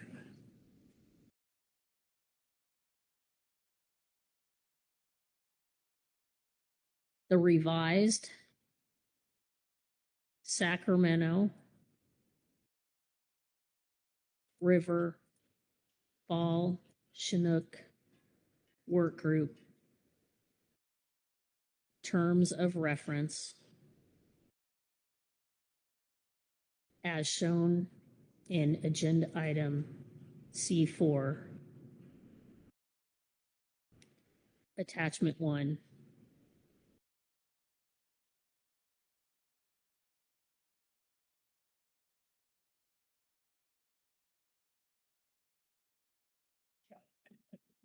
And do you want to add June 20? Sure. 26th? June 2026. All right, I followed along. The language appears clear, and is that accurate and complete? Yes, it is. Thank you. Is there a second to the motion? Seconded by Jamie Dimon. Please speak to the motion. I think the comments made earlier by myself and by Lynn Mattis cover it. Thank you. All right, thank you. Let me look around. Any questions or discussion regarding the motion? Seeing no hands, I will call the question. All those in favor say aye. Aye. Opposed? Abstentions? The motion passes unanimously. Thank you, Marcy. Okay, back to our list. Revisions to operating procedure number 20. John Ugoretz. Thanks, Mr. Chair. I think pointing back to the March council meeting, we discussed the edits that had been proposed by the Fisheries Innovation Work Group to COP 20. I think we had some good discussions there, and there was a motion in that meeting to move forward with adopting changes to the COP at the next time it was considered, which is now. In the intervening time, some of the representatives on the Highly Migratory Species Advisory Subpanel raised some concerns about proposed changes to Section D, and I really appreciate the work that went on at this meeting between the enforcement consultants and Highly Migratory Species Advisory bodies to come to some better agreement on that. I think the language for Section D is nearing completion, but it's not there yet. And I think, as was pointed out in the trilateral report, that the changes should apply across FMPs. It's one of those things that very clearly all COPs that address EFP work needs to have the same language with regard to how the council is considering enforcement actions against potential EFP holders. So I think it's good to hold back on that at this time, but move forward with the other changes. And when we're ready, I have a motion. Right. Let me look around real quick. Lynn Mattis. Thank you, Vice Chair. And now I'm going to channel Mr. Ainsworth.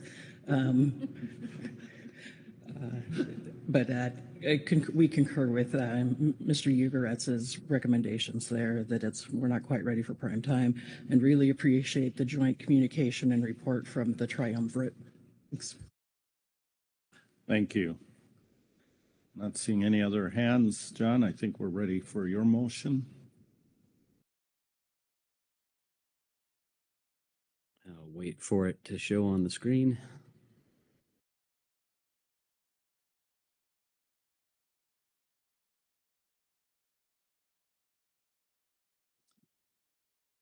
Look at that. Okay, well, the hyperlink sort of unhyperlinked itself, but I move that the council adopt edits to Council Operating Procedure 20 found in Agenda Item C4 Attachment 3, with the exception of edits to Section D, Other Considerations. I also move that the council direct staff and the enforcement consultants to work with NOAA Fisheries and Office of Law Enforcement to review language found in any council operating procedure that addresses the impact of enforcement actions on the approval of exempted fishing permits and develop proposed changes to make the procedures consistent and reflective of current practice. Thank you. I followed along. What you said does appear on the screen, including some hyperlink language to that report. So everything's accurate and complete? Everything's accurate. I'm not going to read the whole hyperlink, but it is C4 attachment 3 that I'm referencing. Yes. Thank you. Is there a second to the motion? Seconded by Corey Ridings. Please speak to your motion. Thank you. I think as I just noted, doing the edits to section D more comprehensively makes sense. I would suggest that when NOAA and staff and our enforcement consultants are looking at these changes, that they carefully review all COPs that have this sort of reference, as well as salmon, which doesn't have this reference. I would also ask that they really consider including something in the COPs about timing. Right now, the way they're written, it looks like the council is making this sort of determination during the EFP process. What currently happens, to my knowledge, is that once the council refers an EFP to NOAA, then enforcement is asked about the enforcement history of an applicant. I think that's the appropriate procedure for NOAA to be working with the enforcement agencies. However, it might be more appropriate for that sort of review to occur before the council receives a proposed EFP, because we are investing lots of staff and council time and effort on reviewing EFPs. But if the individual is not going to be able to be permitted by NOAA, then I don't think we should waste our time on it. I'm not suggesting we make any decision about that right now, but I want the agency and staff and enforcement consultants to consider it. And so with that, I think my motion can accomplish that. Thank you. Any questions on the motion or discussion regarding the motion? Lynn Mattis. Thank you, Chair, and thank you, Mr. Ugoretz, for the motion. There's been mention of having enforcement consultants weigh in on this discussion. I'm hoping that the appropriate advisory bodies would be as well, have the GMT and GAP for Groundfish and CPS folks too. So I'm seeing a head nod. I just want to make sure that they have the opportunity as well to review this. It's their part of their process. Thanks. John. Yeah, thanks. And through the chair, I think my intent would be that we get some draft language based on the inputs that's been received to date, and the discussions that occur with NOAA. And then obviously when this comes back as draft language, it should be reviewed by all affected advisory bodies, which hasn't occurred yet. It's another reason to not do this right now. Right. Thank you. Any other discussion? Chris German. Thank you, Mr. Chair. And that was our intent when we were having that discussion, and why we did not include salmon, but the intent going forward from the EC and the HMS ABs was to broaden this and include everyone else in that discussion, so we're not making decisions on their behalf. So, Brad Pettinger. Yeah, thanks, Chair Hassemer. Last motion, we actually added the 2026 to the motion. It was in the hyperlink, but do we want, for clarity, just want to make sure we add 2026 to there. So, I mean, it's not a big deal, but we did it the last motion, and probably should just add this one, just because, or not. Yes, I'm going to use my powers here to say it. I believe John read that, and he did not read the hyperlink, which was in there, has now been removed. So this is accurate. Thank you. Other discussion? Seeing no hands, then I will call the question. All those in favor say aye. Aye. Opposed? Abstentions? Motion passes unanimously. Thank you, John. All right, let's look back to our list and check in with Miss Ames. Kelly, is there more to do?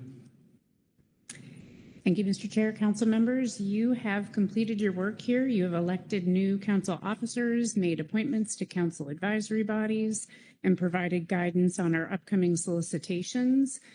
Per the motion from Ms. Urenco, you also have adopted the revised Sacramento Fall Chinook Terms of Reference. And then lastly, we have a motion that encouraged us, and we will work with the Enforcement Consultants, Office of Law Enforcement, and NOAA Fisheries on preparing revised language for the EFP, the COPs for EFPs in Section D. We'll bring that forward for consideration at a future meeting by all advisory bodies in the council. We would also have a look at the COP that governs the salmon test fisheries. And then in addition, you adopted the remaining proposed changes to COP 20, which you had adopted at the March council meeting. So quite a lot of work here accomplished this morning in a short amount of time, and you have completed the tasks under this agenda item. All right, thank you. I'll look around and make sure I haven't missed anything. Not seeing any hands, then we'll close out this agenda item and move on to our next one, C5. And with that, I will turn the microphone over to Executive Director Burden. Merrick. Yeah, thank you, Mr. Chairman. This is agenda item C5, which is future council meeting agenda and workload planning. This agenda item is intended to refine general planning for future council meetings with a focus on finalizing the proposed agenda for the September 2026 meeting in Vancouver, Washington. And we also have the November 2026 council meeting in Garden Grove, California.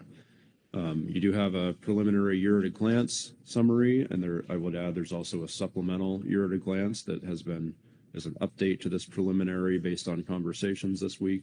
There's also two quick reference agendas, both of which have been updated, and we have supplemental quick reference agendas for you for September and November. So I'll work with you here to review these materials and discuss any other matters relevant to council meeting agendas, and for that matter, just general workload. And then after considering the material provided here and any reports and comments from advisory bodies and the public, we're looking for guidance on future agenda development and focusing really on September and November. Let's see, council action then, review pertinent information and provide guidance on potential agenda topics for future council meetings, provide final guidance on the proposed September and November agendas and plans for future council meetings, and identify priorities for advisory body workload considerations. And you do have a few attachments. So as I indicated, there is the attachment 1, 2, and 3. These are the materials that were in your advanced briefing book. These are the year-at-a-glance summary, the quick reference agenda for September, and the quick reference agenda for November. Over the last couple of days, we have added some supplemental materials. So there is a supplemental attachment 4, which is the updated year-at-a-glance summary. Supplemental attachment 5, which is an updated September quick reference agenda. I've also included a supplemental executive director's report on staff capacity. You've seen this a couple of times over the last couple of years, and it has some summary statistics from some workload tracking and forecasting that Ms. Ames and I engage our staff on over various 6-month periods. So I can summarize that for you when the time is correct. In addition to that, you have an SSC report, a GAP report, an EWG report, a GMT report. I believe that is it. So I'm happy to take any questions about the overview, Mr. Chairman. Otherwise, I'll turn to my ED report and then walk you through the supplemental materials. All right, let me see if there are any questions before we begin. Not seeing any, then let's proceed with your report. Okay, I'll first go through supplemental Executive Director's Report 1. So let's see here. Let me just pull that up. So this is titled Executive Director's Report on Staff Capacity. And I'll just read this quickly since it arrived in the briefing book here fairly recently. As part of the Executive and Deputy Director's efforts to manage staff workload and effectively address the Council's priorities, the ED works with staff to assemble 6-month workload forecasts. These forecasts are intended to cover January through June and July through December of each year. This data helps to ensure that individual staff members do not experience overload, and it helps Council staff leadership to move personnel as necessary to meet Council priorities. In the interest of helping to have effective workload management discussions, this document was assembled to communicate forecasts of staff capacity over the coming months. The following sections provide summary information that characterizes our assessment of workload over this time period. These forecasts are based on the Council's identified priorities as of May 2026. So the percent of full-time equivalent by staff. On average, Council staff currently plan to work at approximately 107% of full-time capacity between July through December. On an individual basis, some staff work over 130% of full-time capacity, while others are close to 100%, and at times may even fall below that number. So in this figure, what you see across the x-axis are individual staff. I've removed names because I just didn't feel like including names, I guess. But this is intended to characterize the range of staff workload by person over that 6-month period. And so what you see is that several folks are over 120%. Some folks dip a little bit below 100%. Moving on, workload varies by month. Of course, council meeting months have the highest workload demands compared to other months. Workload during council meeting months is driven by attendance at council meetings, but also the preparation that goes into them and then the follow-up from those meetings. Workload outside of council meeting months tend to focus more on program analysis and administration needed to support council operations and decision-making. During council meeting months, staff work over 120% on average. And as you see in the figure below, the yellow highlighted bars are, of course, the council meeting month forecast over the next 6 months, and blue are the off meeting months. So workload varies quite a bit depending on whether we have a council meeting. Suggested by the graph above, forecasts indicate some lightening of workload demands toward the end of the year. This corresponds to our workload planning tools, where the year at a glance will often have increasing amounts of space available on the council meeting agenda as the outlook gets further into the future. However, some of this is also explained by recent staff hires and their developing familiarity with council workload. And a general pattern, as I've noted in the report here, is that as newer staff increasingly get up to speed, their workload outlook and related demands come into greater focus. This usually means that workload naturally increases for newly hired staff as they mature into their roles.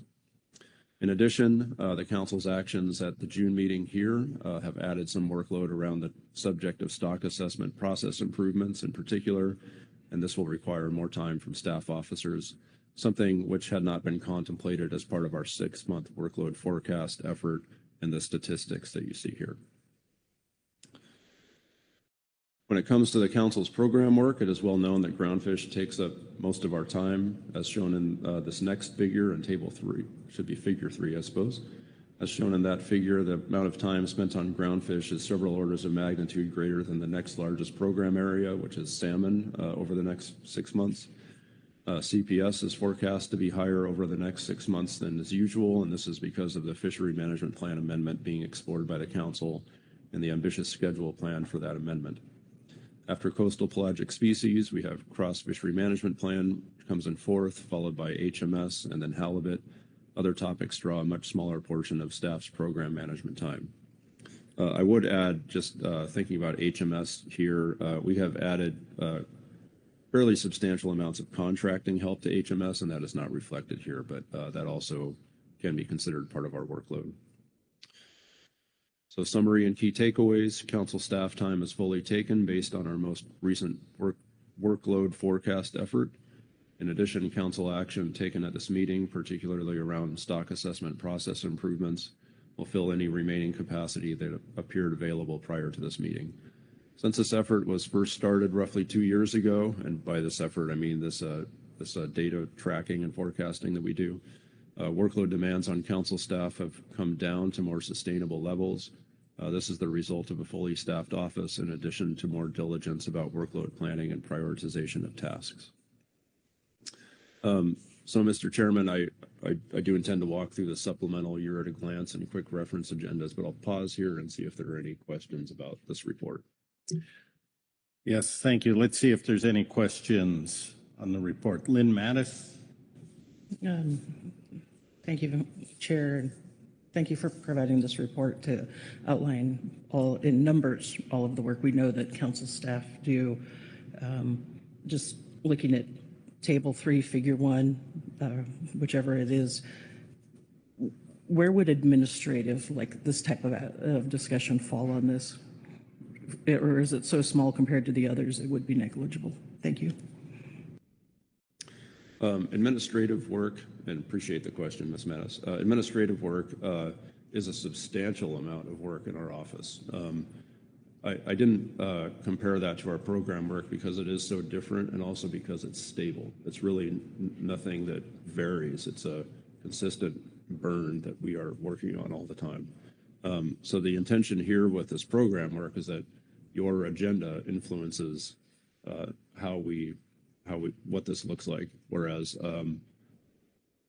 the agenda shuffling doesn't really affect admin and IT for that matter. It is a constant fixed burn, like I said. Does that help? Yeah, through the chair. Yes, sir. That really helps with the clarification. And I guess I was looking at this graph a little bit wrong. I write it as floor time, so appreciate the extra background on the stable administrative costs that all agencies, all entities have to deal with. Thank you. Thank you. Other questions, Marcy Remco? Thank you, Mr. Chair. On Table 1, looking at the people axis, I think we have one PY that's not full-time. So is it 14 full-time or 14.5? Or is one of these individuals just considered 100% of that? I think you know what I'm asking. Yeah. Thank you.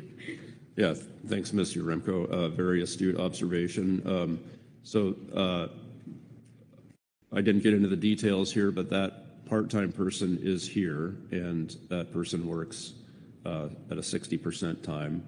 So I don't remember which number that is, but so that person's effort is measured based on the 60%. So if it says 100%, they're working 60% of the time. They're doing what I'm asking of them.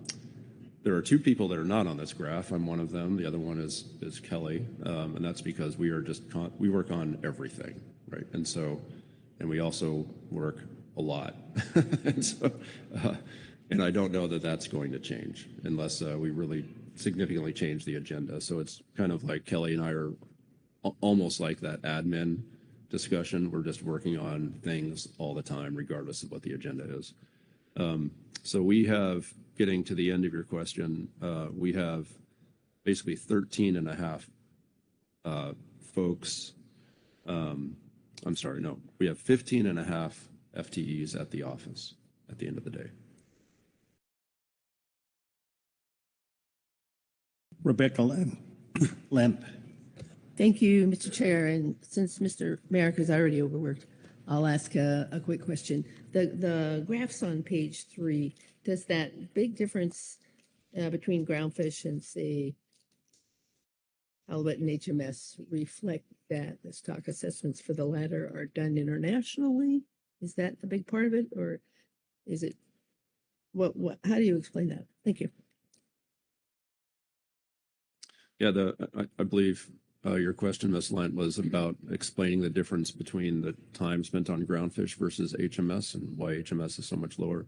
A lot of the HMS work is done internationally, as you know. And so when it comes to things like specifications for HMS, our role tends to be fairly pro forma. Like we'll route that through our process periodically, but it's by and large already been decided. We are still doing a lot of effort, a lot of work on HMS, but that comes through contractor time. It comes through time that few members are spending, and those don't show up here in this data. These are really just specific to staff. And so, as you know, we have Mr. Kerry Griffin, who is spending quite a bit of time on HMS. Ms. Gilly Lyon spends a little bit of time on HMS.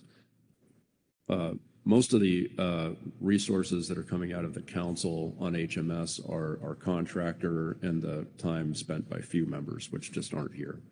So maybe that background helps with your question. Thank you. Other questions on the report? And seeing none then, I think we can proceed with the scheduling. Okay, thank you, Mr. Chairman. I'll just take a couple of minutes here to orient you to the supplemental year at a glance and the supplemental quick reference agendas. Starting with the year at a glance, which also covers September and November. Big picture-wise, what you see is some intensity around the CPS matters as we work through this FMP amendment that looks at a coast-wide sardine stock and related harvest policy discussions. So a lot of those are looking good timing-wise. I would note there are a few shaded items, but the FMP amendment and all the process around that is looking good at the moment. And I summarized some of that in my ED report earlier this week. Big picture-wise on groundfish, there is always a lot of intensity in groundfish. We're doing quite a few things that are looking at some of the ways in which we approach our groundfish management. So we have trawl IFQ considerations that start to arise really intensely later this year. We also have Specs Flex, which has been taking quite a bit of our time and is of interest to many of you. We have this risk management framework that we'll be bringing back in November. Several of you have expressed quite a bit of interest on that. So those are all fairly novel agenda items. And then we have our stock assessment process coming back in the springtime. On HMS, really the bulk of the work there continues to be around the Fishery Innovation Work Group, but we have other things that include our international management reporting out, biennial harvest specifications, and then EFPs and the roadmap. We also have a DOM workshop, a dynamic ocean management workshop, and we intend to have that take place likely in January or February, and then have a workshop report available to you early next year. And that is one of our IRA projects. Salmon, also doing some novel things in salmon, as most of you know. So we have work around the Sacramento Fall Chinook escapement levels. We are also, from those escapement levels, potentially thinking about changes to the harvest policy. Risk management is related to the harvest policy. So there's been discussion about a paper that Satterthwaite and Shelton developed a couple of years ago, and there's been some questions about what that is. And so in September, we're proposing to have an air clearing discussion and understanding about that, and then you would be prepared to potentially consider that as part of your FMP amendment for SAC Fall later in the year. Halibut remains fairly stable. On the ecosystem matters, a lot of our ecosystem matters are rolled into our IRA work, which shows up across the different FMP groupings, but we do have this Initiative 4 update on the FEP, and we've proposed moving that from September to March. I believe the ecosystem work group is recommending that change as well. Let's see, on cross FMP, few matters here. We'll talk about council efficiencies again in September. You do see a couple of special project items that show up there as well. Special Project 1, which is an update in September, and then a workshop report later in 2027. And then a variety of our routine admin matters. So let's see, moving over to the quick reference agenda. A couple of changes. So one, we did have some discussions with the SSC and SSC subgroups, or subcommittees rather. And so their plan has been shuffled a bit since you originally saw this quick reference agenda, and we're no longer planning on a Tuesday start for a couple of their subcommittees. I would note we still have the legislative committee on this agenda, but it's shaded.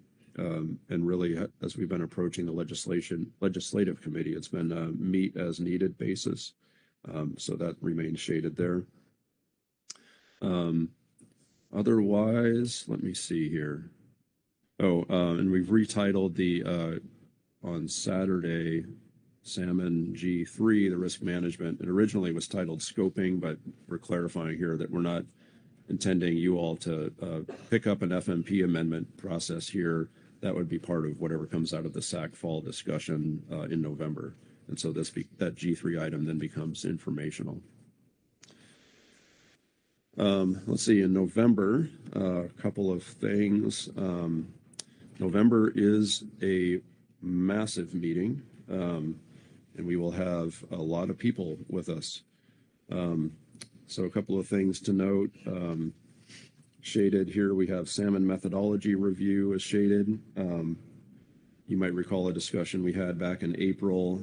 You all didn't advance any topics, but we elected to keep this on the agenda in case something comes about and is discussed in September, and you choose at that time to try to pursue it further. So that's shaded depending on how that goes. We have, under Groundfish, we have the stock assessment process for 27, final decision. That's on Sunday. On Monday, we still have a couple of matters shaded under CPS. So there's methodology review, topic selection, and EFPs. I would just note that I think just about everyone that works on CPS in support of this council is focusing on the sardine amendment at the moment. I'm not confident we would have much to discuss under methodology review, so that remains shaded. EFPs, we'll see. And then on Tuesday, we do have the sardine stock revision. That FMP amendment is shaded, but like I said earlier, things are looking good there. On Wednesday, we have this groundfish risk management agenda item. That is shaded. It's still coming into focus, and some of my staff will turn their attention to that after this meeting. I think things are looking good there, but it's shaded until we have more certainty about how that work will unfold. And I think that's about it for November. So I'll stop there, Mr. Chairman. Happy to take any quick questions if there are any about the overview. Otherwise, I would suggest taking the reports of the advisory bodies. All right, questions before we proceed. Sharon Kiefer. Thank you, Mr. Chairman. And you may have always posted it this way, and I just now noticed it, but I noticed for fiscal matters, you're setting aside an hour, and I can't ever recall we've really, other than when we were having some extreme budget discussions, given we've just adopted a budget, what do you think prompts an hour discussion for fiscal matters? Yeah, I appreciate the question. So yeah, usually we don't take much time. We added a little bit more time here because we will be discussing a no-cost extension. And so there's just a couple of additional steps we'll have to work through. Honestly, I doubt it'll take an hour, but that's what's there now. That helps, thanks. Yep. Thank you. Other questions? Marcy Remco. Yeah, thank you, Mr. Chair. When you reviewed with us the retitling of the salmon agenda item on the risk management framework and risk tables, and you explained why this is now become an informational item so that we don't embark on an FMP development process in that agenda item. I was just wondering, is this now then as an informational agenda item, does that mean it's a non-action item? Is that correct? Thank you. I do not anticipate any action under this agenda item. Okay, thank Under you. that agenda item. Right, okay, great. And one more if I could. On the cross FMP Special Project 1 item, the title, there's a slash and it says council meeting requirements. Can you refresh us on what that is? C4?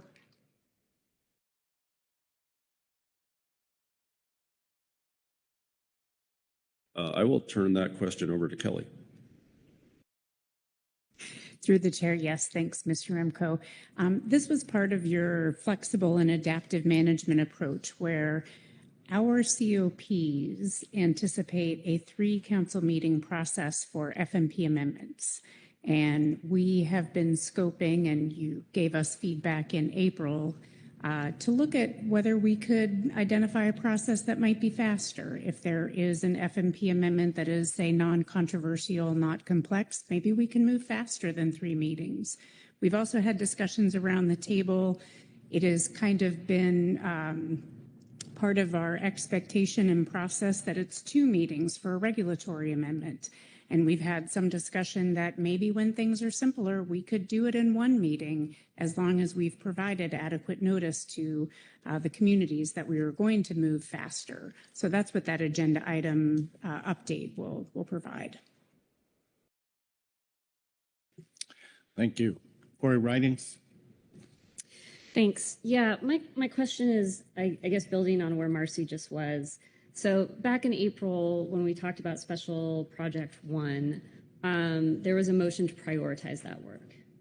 And as I looked across some of the advisory body agendas at this meeting and looking at across these proposed agendas, it looks like I see the LK-IK piece, also if then, and now council action meeting requirements. When the prioritization was to work on improved data streams and integration of local indigenous knowledge. So I'm a little bit confused about the implementation of that motion in terms of the priorities that the council laid out in April. Yeah, appreciate the question. Let's see, there's a couple of considerations. So one is, we didn't forget about that prioritization. And so we're continuing to move that prioritization forward, but we can do several things at the same time. And all of these projects are constrained by the end of the IRA timeline, and so we have to. And so I don't know if that's exactly what you're asking, but it's still a priority, but there are other things that are happening in concert with that.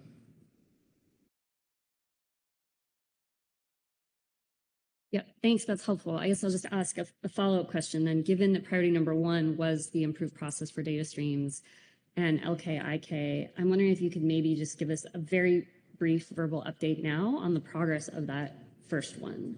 Sort of has there been movement towards that? Have there been outreach to tribal representatives? Kind of where are we on that one? Because it's not super clear to me, and it was the first one that we wanted to address. I'm going to look to Kelly to see if she has more information than I do. I'm not able to answer that question at the moment. Through the chair, Ms. Ridings, I think it might be most efficient just to have Ms. Lyons. I believe she's online. Maybe she could speak to the detailed process. She knows it better than the rest of us. Gilly, are you there? She's not there. Through the chair, sorry, she is not there. I will get the summary and can provide that before we close out this agenda item. We have been talking quite frequently about these special projects and the work that she has done. I just don't feel prepared right now to accurately characterize that, but I can do it before we close out today. Okay, thank you. I appreciate that. Any other questions? Lynn Mattis, then Sharon Kiefer. Lynn? Thank you, Chair. And this may just be me trying to read this at the end of a somewhat long few days. On the November agenda on Sunday, we've got H2, which looks, H3, which is the stock assessment TOR, and then we've got 4, which is stock assessment process. Are those equivalent to what we did under E3 and E7 at this meeting? And if so, is that the right order we need them in? Just a little confused about how what those two items are interplaying with, and could use some help, and apologies for being daft on day last. Kelly, can you answer that? Through the chair, yes, Ms. Mattis, that you have the definition of those items correct. I can circle back and talk with staff and think about the order and whether we've got it right here on the QR. Okay, Thank you for the when we get clarification. into discussion, we can come back to that, raise the question. Sharon Kiefer? Thank you, Mr. Chairman, and this is just my ignorance. What are council member recusals? Yeah, thank you for that question. So I believe that's on September, correct? Yep. So council member recusals, this is a presentation that general counsel had been giving every year, and then COVID happened and things got dropped. And so we're trying to reestablish just clear expectations that general counsel can give you about the nature of recusals and when you're required to recuse yourself, when you're not, how that all works. So it's another informational item, but an important part of your role as a council member. Thank you. I just never had encountered that before, so this will be new for me. Thank you. Jamie Dimon. Thank you. In the interest of floor time, is that something that could be similar to like presentations for ABs before the meeting? Is that something that could be a presentation before the meeting for the council? Or maybe there's a reason for it to be like an on the floor item. And if that's the case, great, but trying to be efficient.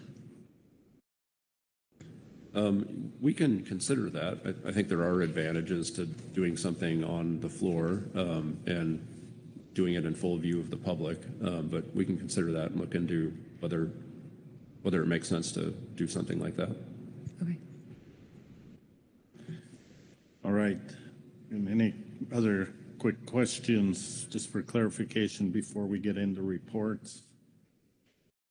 And I'm not seeing any. Before we get into reports, let me check your comfort level. I know how this works. We've got at least 40 minutes, maybe an hour of work to go. Do you want a short break?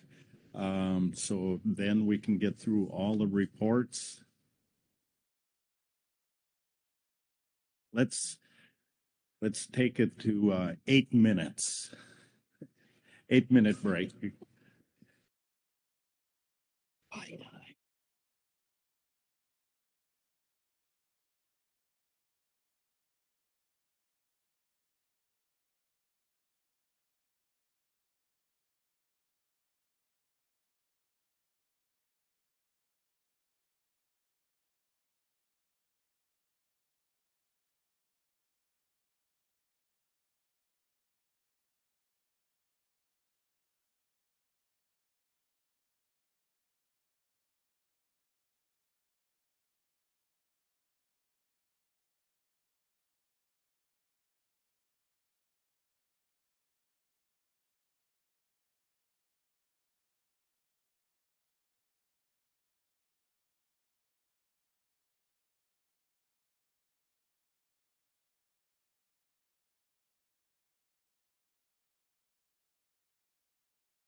All right, take a few seconds to finish getting your coffee and everything, and then we'll be starting.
All right, thanks. Before we get to our reports, there's an answer to a question asked by Ms. Riding, so I'll turn to Kelly Ames. Through the chair, yes, Ms. Ridings, thanks for your patience while I had the opportunity to connect with Gilly on break. She let me know that the workshop planning for the LK is just getting underway. Looking at scheduling, she's been planning for a workshop in February 2027 with a report back to the council in June 27. We're continuing to discuss with advisory bodies over the next couple of months about how that workshop might be executed. Conversations with tribal entities have started with informal outreach and discussions. She has also been tracking the developments under the stock assessment review process and the Groundfish tour as it relates to how local knowledge is being brought into that process. We had a discussion on staff about the Bayesian inference that was mentioned in the GAP report from April. So thinking a little bit more about both the qualitative, like the GAP appendix that had come forward in the Groundfish discussions here, as well as whether there are quantitative measures like that Bayesian inference approach. For the Bayesian inference, we have not found another area that uses that methodology, so we're looking wider to see what's possible. She's also considering how those concepts overlap with the fishery performance reports. So some work there, not enough for, a written update for an informational report, but we would be happy to come back in September with a written update as information. Oh, I guess we have our agenda item in September. So in September, we can provide greater background there. All right, thank you. With that, we'll move to our reports. First up is the Groundfish Management Team, Whitney Roberts.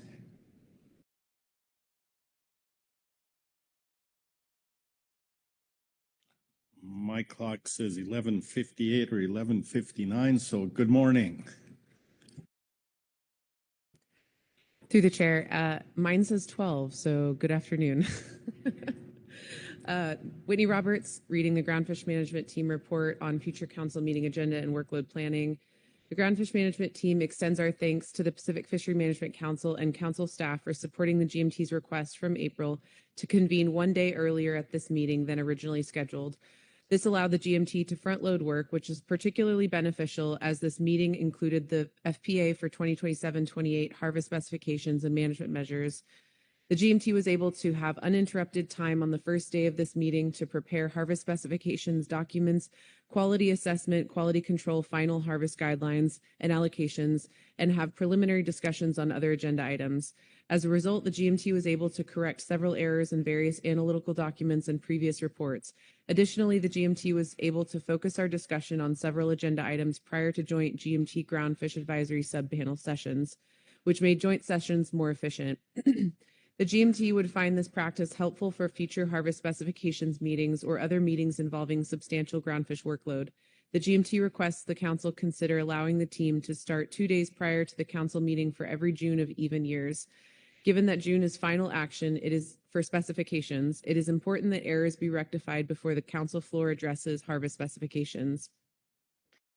Regarding some high-level concerns, the GMT has several high-level concerns about the impact that the recently adopted efficiency measures are having on the public participation aspects of the council process. To briefly highlight the most immediate concerns, meeting schedules, both for the council itself and for advisory bodies, have been shortened and individual agenda items compressed. Public comment time has been reduced on the council floor, and advisory body report presentations to the council have been increasingly moved towards summarization.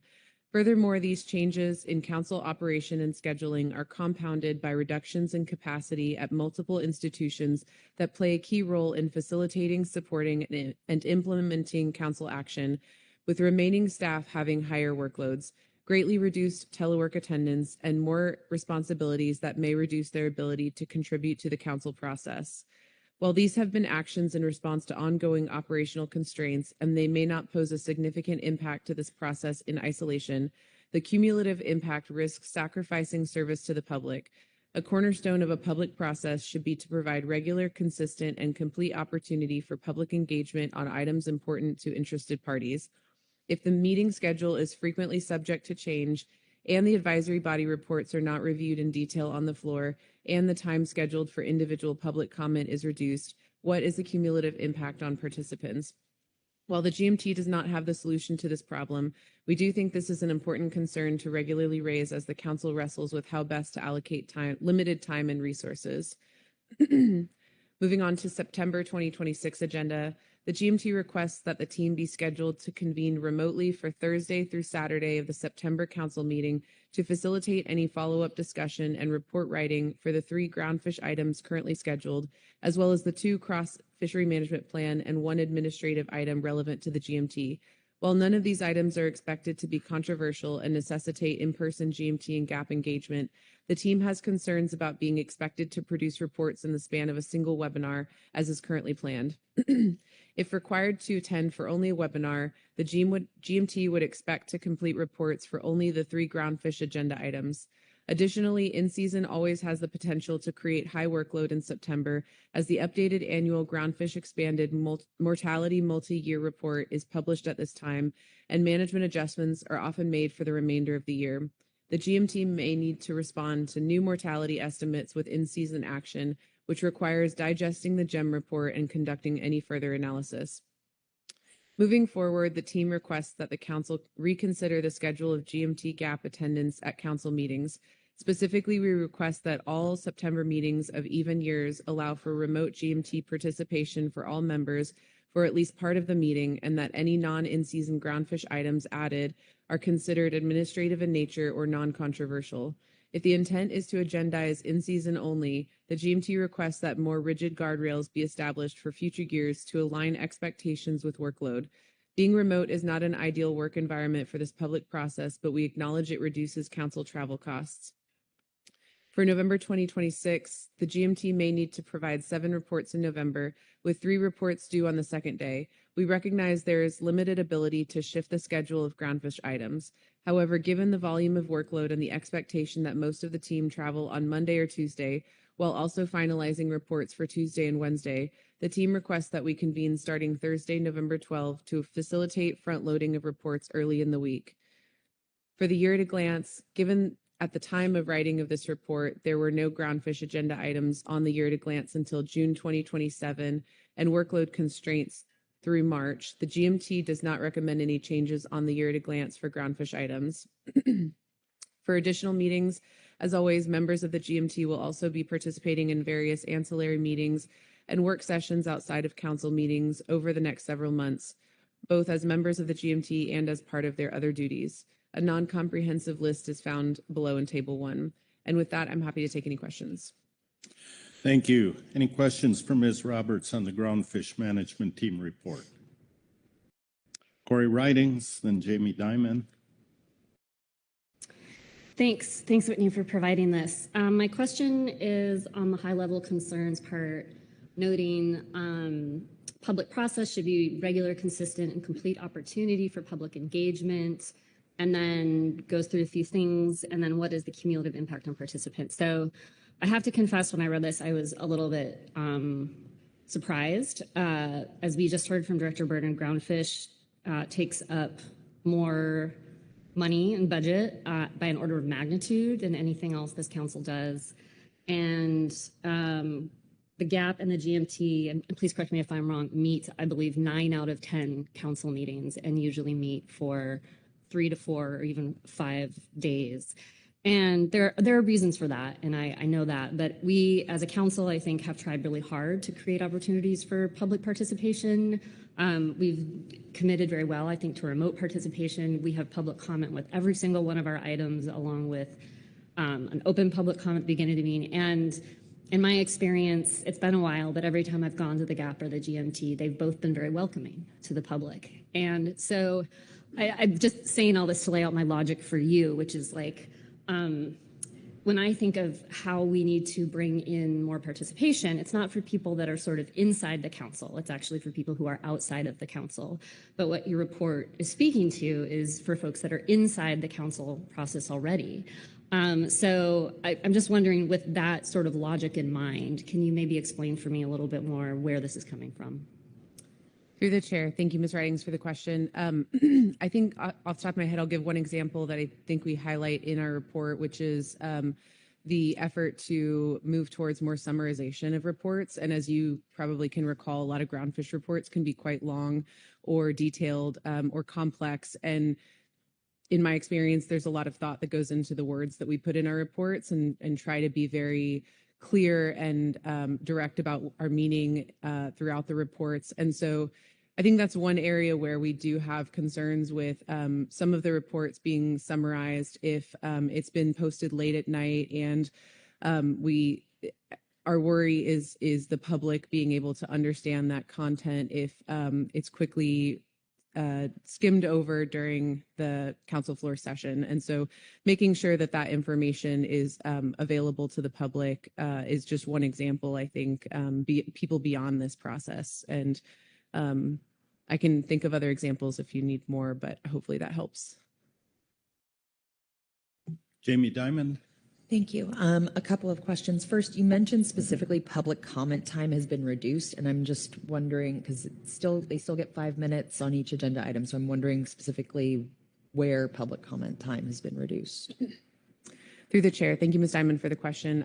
I think recalling this is in reference to some ad hoc cases. I think the policy still stands, but in cases where council floor time is crunched, I think there have been cases where public comment has been reduced at the discretion of the chair. And I think the GMT is just acknowledging that that can happen more often if the number of days the council is in session is reduced, or if there is more work than the time capacity allows. Okay, so more for the potential higher frequency of that occurrence rather than that is currently happening, is what you're getting at? Yes. Okay, thank you. And I, as somebody who was in those chairs more as a public participant for quite some time, hearing the advisory body reports, and especially for folks online that aren't able to follow everything through and read through everything ahead of time, I found value as reports or presentations, especially the ones that are dropped late the night before or first thing in the morning, getting that read out, but also balancing the time we have available to us. And so I appreciate you flagging that, because I do know that there's a tremendous amount of work that goes into the reports. It's very intentional. And a lot of times now on this side of it, understanding those reports can contain parts of like the conversation that happens and that discussion. And like in the GAP specifically, they'll say, well, these GAP members felt this way, these GAP members felt that way, but also like they lay out the rationale and the discussion more than just like, I mean, if we were looking for a summary on everything, we'd say, just give us bullet points of vote, like of these things, but we want to hear the reasons why and the rationale to better understand the situation, especially if it's not something we're already familiar with. So I appreciate the advocacy for fully being able to present the reports and not relying on summaries as much. And then I also really appreciate the points of asking for the GMT specifically to have an extra day to prepare those reports, like specs, like you did here in this June, and recognizing when you have a higher workload for you to more effectively be able to do that. And so I appreciate your advocacy for your group in that way. Thank you. Thank you. Other questions on the management team report? Kelly Ames. Through the chair, yes, thanks. Not a question, but just a comment to Ms. Hall. I do really appreciate the workload concerns the GMT has raised for the November council meeting. I wanted to note that convening the GMT on Thursday, November 12th would likely require travel on the federal holiday, Veterans Day, the 11th. So that is something I'm not sure we would be able to accommodate. Even with a 1 o'clock start time, Southern California would be really challenging. But I'll certainly talk with Todd about how to best address the workload concerns that you've raised. I believe you have an October GMT meeting, and maybe there's some other creative thinking here that we can do to kind of mitigate the intensity of the November meeting with the number of groundfish items. So thanks. Thank you. Any other questions? Not seeing any. Whitney, my apologies. While you were up here, my screen refreshed, and I should have introduced you as Whitney Hall. Congratulations. Thank you. Thank you. Next, we have the Groundfish Advisory Subpanel report. Sarah Nayani. Good afternoon, Sarah. Thank you, Mr. Chair. I will be reading the GAP report, and first we talk about the September Quick Reference Agenda. Referencing the September Quick Reference Agenda, the GAP remains concerned about the efficacy of not including groundfish for September of even years. While September 2026 was originally meant to include a light groundfish agenda, only in season, the workload anticipated for September 26 grew to include 3 groundfish items, halibut, and other administrative and cross FMP items that could have benefited from in-person deliberation. With up to 10 potential GAP statements, this extends the virtual time the GAP and GMT will need to meet. While it was wise to attempt a late September agenda for groundfish, it has led to November and March agendas becoming filled with several complex and foundational policy discussions. We want to document this issue now and will bring it back up under the Council Efficiencies Agenda item in September. Advanced joint virtual meetings between the GAP and GMT improve communication and efficiency, but it's not ideal. The anticipated September structure includes both joint and separate workload conversations, but these interactions are consistently more effective in person, where side discussions, clarification of technical issues, and relationship building among advisory body members can occur naturally. Additionally, most GAP members block off council dates, but we don't yet have a virtual September GAP meeting scheduled, and it greatly extends the commitment of being advisory body member to have substantial virtual meetings. Repeatedly foregoing in-person September meetings, even every other year, risks reducing continuity in the advisory process and diminishes opportunities for newer members to engage with other people in the council process. Maintaining an in-person September meeting helps preserve institutional knowledge, improves collaboration, and strengthens the quality of advice provided to the council. Additionally, as noted, it creates a situation where surrounding meetings become potentially slated with over 10 groundfish items plus additional non-groundfish items. Year at a glance. Regarding the year at a glance calendar, the GAP and groundfish industry requests the council find a specific mechanism to accurately assess the discard mortality of short spine thorny head. Currently, the discards are assumed to be 100% mortality, but fishermen and scientists alike do not believe this to be the case. Research would be needed to identify a more accurate discard mortality rate that could then be applied to the management of the stock. By doing this, the mortality figure being used in stock assessments would be more accurate, and fishermen in all sectors would be able to increase their catch of other species that are currently constrained by short spine thorny head bycatch. And that concludes our report. I'm happy to take any questions. Thank you. Thank you. Are there any questions on the Groundfish Advisory Report? Lynn Mattis. Thank you, Chair. Thank you, Ms. Nayani. I don't know if you looked at the GMT report or heard their report requesting to meet virtually in September. Thursday through Saturday to help facilitate writing and discussion.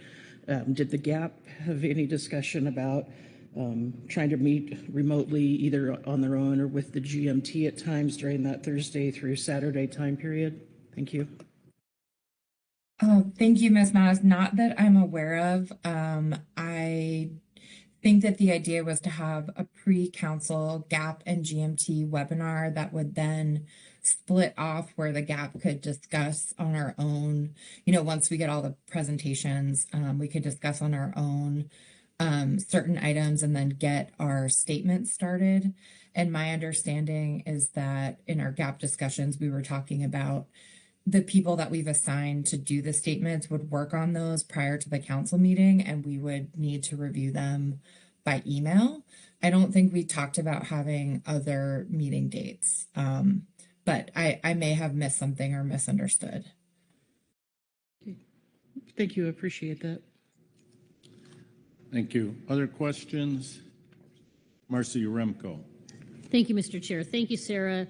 Regarding the discard mortality of short spine, the last paragraph of the GAP report, are you looking for an agenda item to be added? Is that the ask here? Or, you say there's research or no research is available. So is that a question of science? Is that a, discussion with the science centers?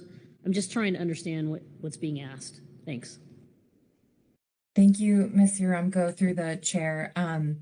Yeah, I think it's a little bit open-ended as we're not exactly sure where to stick this item. There's so much going on right now on the council agenda. There's so many topics that cover like stock assessment, risk analysis, specs flex. There's all those sort of council agenda items, but then we also have like future workload, and we have workload planning agenda items. And we're not even sure if this would need to be an agenda item. I think the intent from our GAP discussion was that this would go, that maybe the council could ask the Science Center or other appropriate bodies to look into or prepare, even as an informational report, like what data exists on short spine currently that might, just for example, we discussed that like short spine are really different than other fish that are discarded because they're really tough, and I don't think they have swim bladders, and so there's a belief that a lot of them survive. And so maybe just getting a first glance at like what studies are done out there about survivability, if there are any, or if there's any, I don't know, tagging or other things that have been done to sort of see whether discarded short spine have survived. So we were just kind of trying to brainstorm that because there are other species that receive a survivability credit when you're calculating mortality of discards, and short spine, even though they're really tough species and a lot of them do survive, and that's been acknowledged by fishermen and scientists, we don't have the studies on that. So just sort of brainstorming with the council how we can get that started, because in addition to all the other ways that we're looking at constraints from recent stock assessments and resulting harvest specifications, this is a highly constraining species that's trawl dominant and is currently very much constraining sablefish catch and other important target species for the groundfish fishery. So we didn't know the exact place to put it or where to recommend it, but we wanted to highlight it as something that came up for us under several agenda items at this meeting. Thank you. That's very helpful. Any other questions? Not seeing any. Thank you, Sarah. Next, we have the Scientific and Statistical Committee report. Dr. Galen Johnson. Good afternoon, Galen. Good afternoon, Mr. Chair and council members. I'm Galen Johnson. I'll read the SSC statement on future meeting agenda and workload planning. The SSC discussed workload planning and has the following updates to its April 2026 statement under this agenda item. The Sacramento River Falls Chinook peer review is scheduled for August 19th through 20th of 2026. This review will be in person in Sacramento, California, with hybrid access for virtual participation. The SSC, Jason Schaffler, is participating in an advisory capacity. If necessary, follow-up meetings are tentatively scheduled as webinars on September 11th and October 1st, 2026. The SSC recommends that the Groundfish and Economic Subcommittee meetings scheduled for the day preceding the September 2026 SSC meeting be changed to a full SSC review the same day. These two subcommittees include the vast majority of the SSC, so it is more efficient to have the 3 additional SSC members present for one review than to have the rest of the SSC conduct 2 reviews of that material. The SSC requests that the Ecosystem and Economic Subcommittees hold a one-day webinar, and this should say on September 29th, 2026. I made a mistake and didn't edit out the during August or ahead of the September SSC meeting part, and that would be to review future topics for the California Current Integrated Ecosystem Assessment Ecosystem Status Report. So our suggestion is that it would align with what's in the table, not with what is in the text of the statement. An eDNA-based index of abundance, which has been developed for the Pacific hake stock assessment, has been informally proposed for application to widow rockfish and other groundfish species. The SSC requests a meeting to review this methodology. The SSC requests pairing this review with a methodology review for fishery-dependent indices of abundance for midwater rockfish assessments in early October of 2026. An update assessment for the northern subpopulation of Pacific sardine is scheduled for early 2027, likely online, and an update assessment for Pacific mackerel is scheduled for early 2027 as an online meeting. That concludes our statements. Thank you. Any questions on the SSC report? John Ugeritz. Thanks, Mr. Chair, and thanks for the report. In your last paragraph, you mentioned an update assessment for the northern subpopulation of Pacific sardine. I just want to make sure that the SSC is working towards a full coast-wide assessment along with NIM staff, which is expected in April of 2027. Through the chair, yes. I think the details of this are in our April statements. So we will obviously be ready to review whatever comes up. And if there is that review in April that follows this one shortly, that is fine. And we are ready to do whatever you request of us. All right. Thank you. Other questions? Rebecca Lent. Thank you, Chair, and thank you, Dr. Johnson. The dates are kind of flying around here, and I'm not sure where it all landed, but I just want to note that at least one of the economists on the SSC expressed an interest in the one-day work group that's going to look at incorporating economic analyses, front-loading them into stock assessment analyses, and it's tentatively scheduled for September 30th in person in Portland. But Director Burden can clarify that for me. Thank you.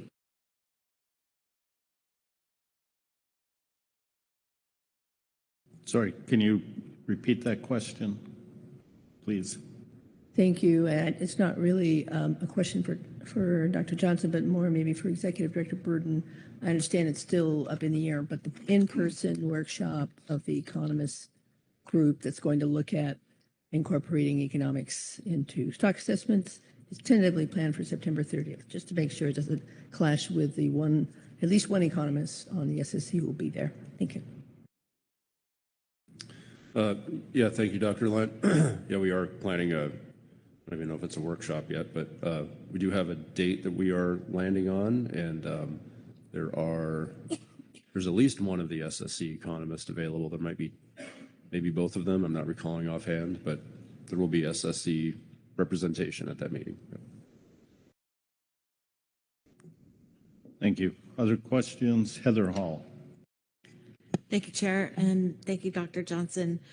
In your discussion on future meeting planning, did you talk about the workshop that was mentioned yesterday in the SSC's report on E6, the harvest specification, and specifically just because I'm sure you don't have this in front of you, but in that report, the SSC recommends that the council request analyses followed by a workshop or methodology review to evaluate harvest strategies that depart from currently used default control rules, which have been previously evaluated for risk. And that was describing some of the alternatives for widow rockfish. So, yeah, just curious if you talked about when that workshop would occur in your workload planning. I didn't hear it mentioned in your report, but.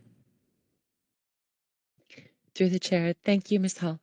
I missed the discussion yesterday, and we have discussed the need for what you just pointed out.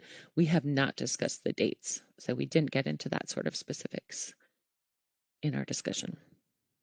Okay, thank you. Marcy Remco. Thank you, Mr. Chair. Thank you, Dr. Johnson. Regarding the methods review meeting that is scheduled for early October, you're recommending pairing the eDNA Index of Abundance with the methods review for fishery-dependent indices of abundance for midwater rockfish. I was wondering, I'm not sure if you had a chance to review the gap statement under this agenda item, but the exchange that I just had with Ms. Nayani on short spine discard mortality. This is kind of maybe just spitballing, but would you see any possibility of including, since you're talking about methods review of fishery dependent indices, would there be any possibility of considering review of a discard mortality rate in that venue? Again, I don't know if that's possible or you thought about it or anybody's given any consideration to the idea, but just wondering if by chance you had any discussion on that. Thank you. Through the chair, thank you, Ms. Remco. We did not discuss that at our meeting, and I am not part of the Groundfish subcommittee, so I don't know how tightly packed those 3 days are going to be as they stand, but I know that Dr. Barnes and Dr. Berger, who are our co-chairs of the Groundfish subcommittee, would probably be happy to talk with council staff about what the possibilities there are if there is something else that can be added to the review. Thank you. That sounds great. Okay, thank you. Any other questions? Not seeing any. Thank you, Galen. And next we have the Ecosystem Work Group report. Jessica Watson. Good afternoon, Jessica. Good afternoon, Mr. Chair, members of the council. For the record, my name is Jessica Watson, and I will be summarizing the Ecosystem Work Group report. The EWG reviewed the preliminary year-at-a-glance summary, September quick reference, and November quick reference agenda item attachments 1 through 3, and offered 2 recommendations. The first recommendation has already been included in the supplemental year-at-a-glance that was given to the council and reviewed by Director Burden, so I won't go into that one.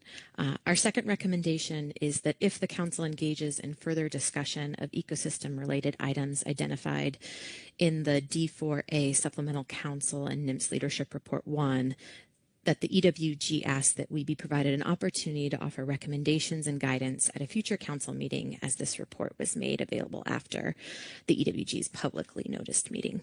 And that concludes our report, and I'd be happy to answer any questions. Thank you. Any questions on the work group report? And seeing no questions around the table here, thank you, Jessica. That completes our reports, takes us to public comment. There is no sign up. Rebecca Lent. Thank you, Chair. Sorry to interrupt at this point, but I just want to note that the November council meeting is the biggest meeting for HMS, about 7 hours total floor time. We've got the HMS advisory panel and management team coming, but just for 2 days, and that's on day 2 and day 3. I hope I'm not out of order here. I can tell by your perplexed look that maybe I can't talk about November. Can I? Well, we're going to go into discussion, so we'll go through I'll come back. September, November, year at a glance. If you want to start there. Well, I'll just stop there, then just say that I think that those 2 advisory bodies could use an extra day. And thank you for letting me talk out of turn. No, this is discussion. Lynn Mattis? Thank you, Chair. Appreciate the executive director's report about council staff. I think it would be shocking if all of us produced something like that about what council takes. This is a very time-intense process, even for those of us who this is part of our job, especially for those who aren't. So do appreciate putting that in context. As happenstance, I was working on my timesheet this morning, and for last week, I'm at 154%. And today is day 2 of my work week, and I'm going to be at 80% at the end of day 2. Not trying to belittle anything that the council staff does. They do great. They have a hard job wrangling our advisory bodies and helping them provide statements. But just want to acknowledge that all of us put a lot of time and effort into this. It takes away from families, et cetera. So trying to be efficient in what we do is admirable, but we always have more work than we have load, as I tend to say. With that being said, appreciate what Dr. Lent said about the HMS folks in November requesting an extra day. Also, I'm hoping that council staff, council leadership can work with the GMT and GAP leadership. I know they can't be in person, but given the workload, maybe they can have a day or 2 remote during the September meeting so that they have additional time to work together and work with each other while we're working on things. I know remote isn't ideal. It doesn't provide that face-to-face communication, and it is a work and technology load for council staff. I do want to acknowledge that, but hoping we can, I just don't think they're going to be able to take care of everything in a half day or a full day webinar at 10 days a week before the meeting. So would like to see if we can honor that request. And then one final thing, I think there's a CPS meeting in late July. I forgot to mention it under COPs and memberships. We have asked to have Mr. Christian Heath fill the vacant ODFW seat on the CPSMT for that meeting, just so that there's somebody who is familiar with Oregon data as we work on hiring that position. Thank you. Thank you. Corey Ridings? Thanks. Also following up on the ED report on staffing, just looking at how much time we spend on Groundfish. I know that's not new news, and how many resources we're spending, but I do want to address that I think it's the council's responsibility to have fairness between our states. That's in the national standards, and also making sure that we are serving all of our fisheries and fishermen and fishing communities. And so that for me continues to raise flags and just forces some introspection about how we're thinking about CPS, HMS, salmon, and even ecosystem as an item that serves all of our FMPs. Also, I just wanted to note clearly most of the council staff is working over 100% of their time. And I'll just echo what Lynn said. I just would like to thank them. This has been said before. Their work and their commitment is amazing. I think it should be a council goal to get them to 100%. I don't think that we should continue to ask them to work more than 100%. And so I thank Director Burden. I appreciate this report and also your management. I think it is the council's job to also help you get those folks to 100%. So if there are ways the council can help you do that, I would like to be part of that. So echoing a couple of thoughts that came out of the report. Thanks. Thank you. Other discussion regarding what we've heard here, and these, if they're not, I'm going to turn to Executive Director Burden.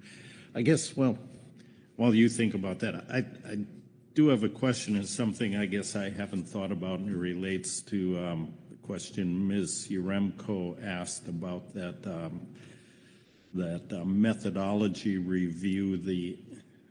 I need to pull it up here. The SSC request was adding in the eDNA part, and then there was a request. And how do items get put on that methodology review? Is that agenda already set in stone, or is there deliberation of who sets that and what happens? And I'm not sure who to ask that. Executive Director Burden? Yeah, sure. We let's see, methodology reviews.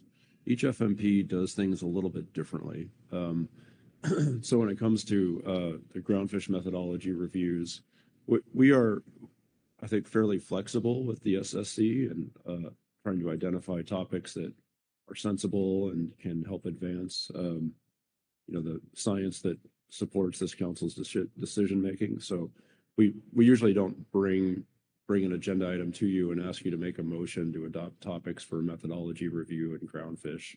It's more about awareness, and we have a dialogue like we're having now. So I don't know, Kelly, if you want to add anything to that, but I think short answer is I think it's fully appropriate to consider that here. And I would say, unless you have objection to it, I think it's easy for us to fold that into the methodology review meeting. Do you have anything to add to that, Kelly? Through the chair, yes, thank you, Executive Director Burden. I would also just note that we do have on the November agenda item, the sequence for Groundfish, we have our methodology review agenda item. Here, we would be prepared to adopt final methods for use in stock assessment for the upcoming year, but it is where we also select methodology improvements for our impact projection models. So there is a process. My read of this Widow Rockfish recommendation is that it would influence the stock assessment. And so we would want to make sure that that workshop was held in a timely manner to inform the next review period. So if guidance is needed now in order to make that happen, that would be appropriate. Yes, thank you. And I'm not sure it's guidance or anything. When I saw that, what triggered some of my thinking was at the CCC meeting, their science update on some of their major recommendations for the short term. One of those was to prioritize strategic new hires with skills in data sciences, genomics, and advanced technology. And I thought this maybe fell in that genomics category, and it's emerging science, and not aware of what's going on in there. I think it's appropriate for them to review that if it's moving forward. And there are things that I see on the greater NIMS and Science Center front also approaching that. So I just thought it was appropriate. Thanks. Lynn Mattis. Apologies for speaking up again, Chair Hassmer. I think Rebecca started to get at it, or Dr. Lunt started to get at it, but it was brought up in the Oregon delegation meeting this morning. While there is no HMS, AS, or MT report under this agenda item, the HMS folks in the Oregon delegation this morning were requesting that additional day in November. So while Dr. Lunt kind of hinted at it, I just wanted to get that request officially in the record and on the floor, just to help those folks have a little additional time, if possible, to complete their work and provide the council the feedback that they need. Thank you. All right, thanks. John Ugoretz. Yeah, thanks. Just want to also jump in on that one and agree that the HMS management team and advisory subpanel could probably use an extra day in November. They've got one of their bigger agendas that they've had in a long time, and some meaty items that they're going to have to advise us on. All right, thanks. Corey Niles. Sorry, thanks, Mr. Chair. Sorry, I've kind of lost the plan here. Are we just saying anything that's germane to the topic, or is there a plan? Are we almost done? I had some thoughts, but I'm going November, whatever. So the methodology stuff is it? Can you just what are we talking about? What's on the floor? Sure, we've had a lot. We've heard our advisory body and management team reports, got some input on that, what they'd like to see. The executive director reviewed those. Get your thoughts on that, and then I'm going to turn it over to him, find out what we've heard in terms of adjusting those agendas based on the input. So if you have input regarding that, that's fine, or if you want to wait. I will wait, thanks.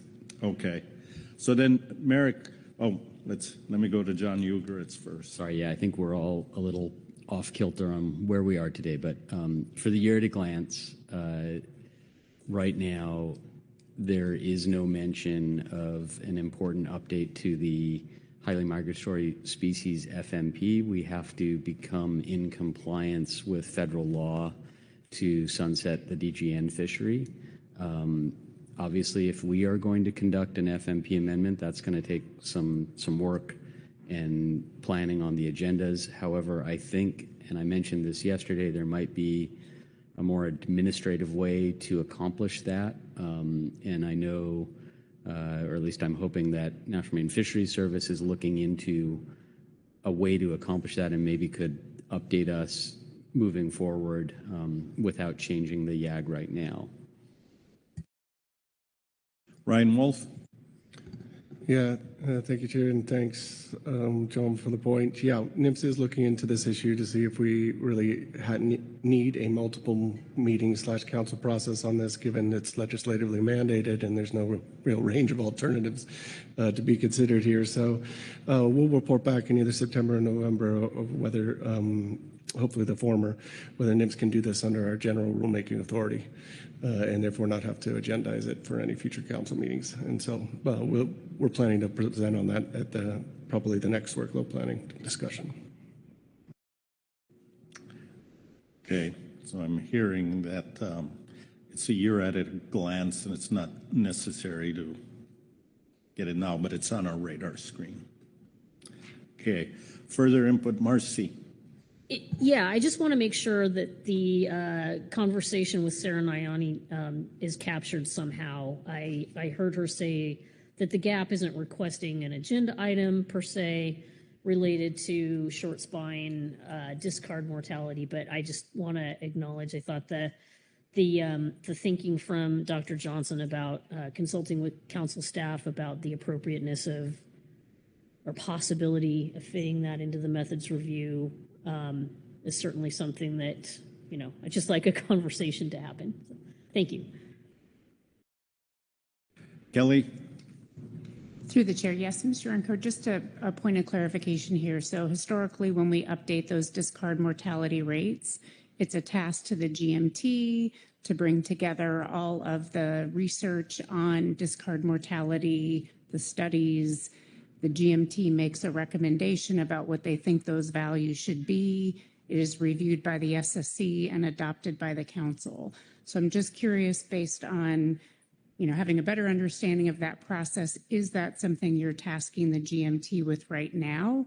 Or would you like to maybe hear a report from the GMT later about their ability to take on that workload and at what time that could be appropriate? Thank you, Mr. Chair. Thank you very much, Kelly, for the reminder about the process and that we do have an established process on how the rates are determined and by who. I like the suggestion of hearing from the GMT. I'd appreciate that. I also am cognizant of their workload and the fact that they're already feeling strapped with regard to statement production. So with regard to timing, flexible. Thank you. Right, thank you. Corey Ridings, then Corey Niles. Thanks. Yeah, I Regarding the EWG report, I appreciate that their request was moved for their meeting from September into March so that they could cover that in person.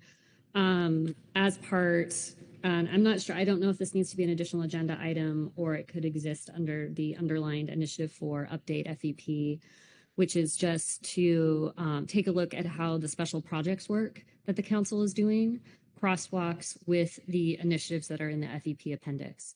So just because we're not going to talk about them until March, and they're not going to have a chance to be here until March, just wanted to put that out now. Okay. Corey Niles. Thanks. These are part of the thoughts I was going to save for later, but I think they fit with what Marcy and Corey just said. But I was in the back row here yesterday on the agenda item about NIMS and council staff workload, and thinking that was nothing. That was not a new challenge. That we do it all the time, and we do it often in this agenda item. But this is where it takes discipline, and I think Marcy just kind of hit on it. Of all we used to get, and we still do get. Here's a new idea that comes in this agenda item. Does it jump the queue? Well, so it's just an example of how we need to, if we're going to actually have to make hard choices. This council's always made hard choices, but this place has to be tight and structured. And I don't know how you do that, but and also we had a really thoughtful discussion this morning in our 7 a.m. delegation meetings, which I might get to later.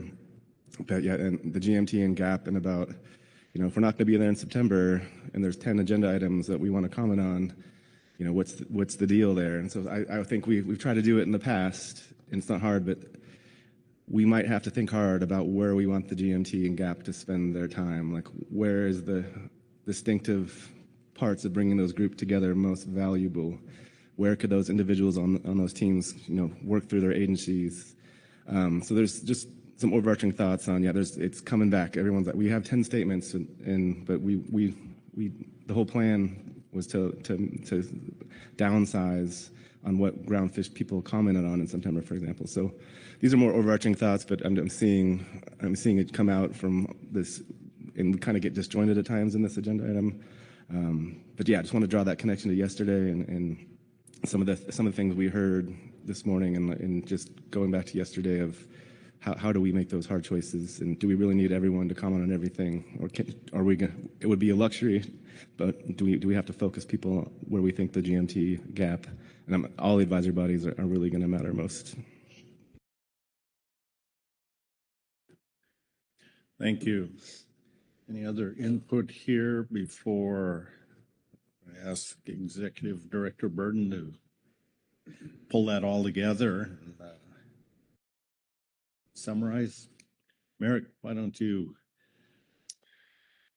report to us? Yeah, thank you, Mr. Chairman. And I was just listening intently while you all were talking. So I made note of a couple of things. See, looking at the year at a glance, what I made note of was the FMP amendment on HMS that we will need to pick up at some point.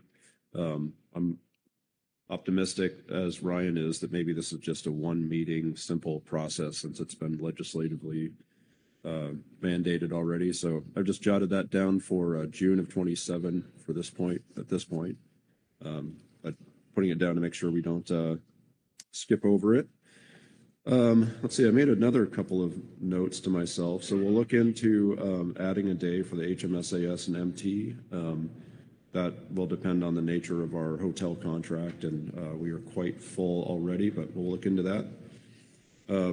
Let's see, I also made note of the GMT and the GAP's concerns about being able to provide you with appropriate and adequate statements in September. So we'll look into some online functionality and try to schedule that as soon as we can, so that people can hold that time on their calendars.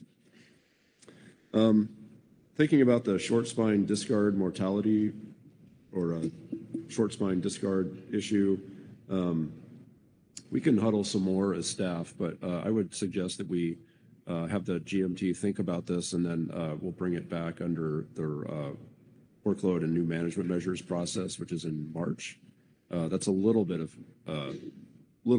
of time away from now, but GMT is quite full, and I think it's best if we see projects through, let them finish their work rather than jumping the queue and maybe pushing something off of that list that would inadvertently happen if something jumps the queue. So that's what's on my mind now, but we can talk some more about this as staff. And then Ms. Ridings asked about a crosswalk between the FEP appendix and the IRA projects. We've done some of that already internally. I think we could just do that. I don't think we need an agenda topic or anything, but I think we can do that pretty clearly. Let's see. And then a couple other ideas that I didn't put down for scheduling purposes, but just I think some of you are putting some markers down about conversations you want to have at some point in some time, like Mr. Niles' recent comment. So in terms of scheduling, that's what I've made note of. Let me know if I've missed anything that you think needs to be added to our schedule here, especially over the next 2 meetings. Any comments, questions regarding that?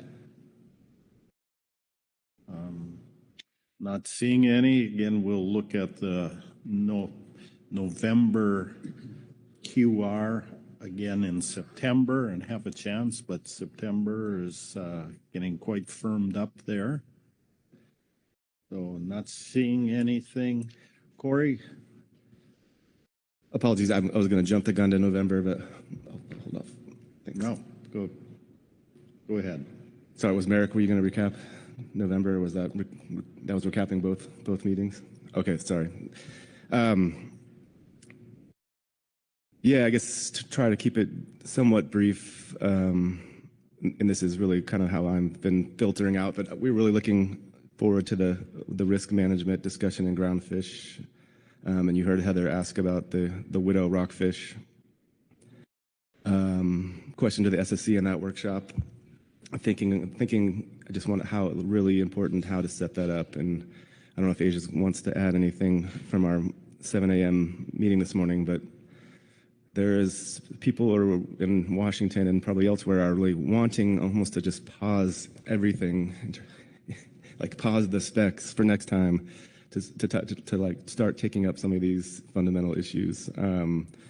And I think you're going to hear hopefully going to hear more specifics from us in September. Maybe not on that, not pausing everything, but the plan for how to really start fixing things and stop just tweaking process and repeating the same process over and over again and be too busy to take on some of these bigger issues. So I'm also looking at so really, Merrick and council members, we're really just drawing emphasis to that risk management discussion that's pending and really spending time before we get there, trying to shape that up and take these various issues that we had the stock assessment evaluation as part of it at this meeting where we had 3 different places we can go. So I think I might just, I'll end by saying, yeah, we have this SSC review, which I had the opportunity to bug Jesse about on the harvest specifications flexibilities. And I'm really seeing that the only piece of that that's really going to matter much is the green light. And we're asking the SSC to review that in September, the whole thing, and should we instead really be asking them to start thinking about planning out what they said yesterday about widow rockfish and what Heather had a exchange with Galen on about they hadn't got to the planning yet, but really it's that yesterday they told us they didn't do anything more flexible with widow than they did because they hadn't analyzed it enough to know whether it was safe or not. And so really they're like, if you would like us to do that, we would like to do some analyses and then plan a workshop. So I'm going on longer than I had, but so really just voicing like if that's going to start in November, hopefully, and there's this discussion in September with the SSC, hopefully we can start thinking about those bigger fixes rather than these smaller short-term fixes as well. And we had discussions numerous times this week about how you balance those 2 things, the short-term and then planning out the long-term. Yeah, and we really, and Asia, correct me if I'm going too far here, but we do think that should be a focus. And again, going back to yesterday's, let's focus on the key core things that have the most benefit. Asia Shumalo. Thank you. I think Corey said that all well. The other plug is that we said it several times during this meeting that there are a number of different actions that all connect that we're thinking about for Groundfish right now that play into each other and then play into that longer view of like how to change the fishery altogether. But I don't see anything but us discussing, but the way that this is set up is for us to take final, like go through the council process for things, like go through it the normal way where we,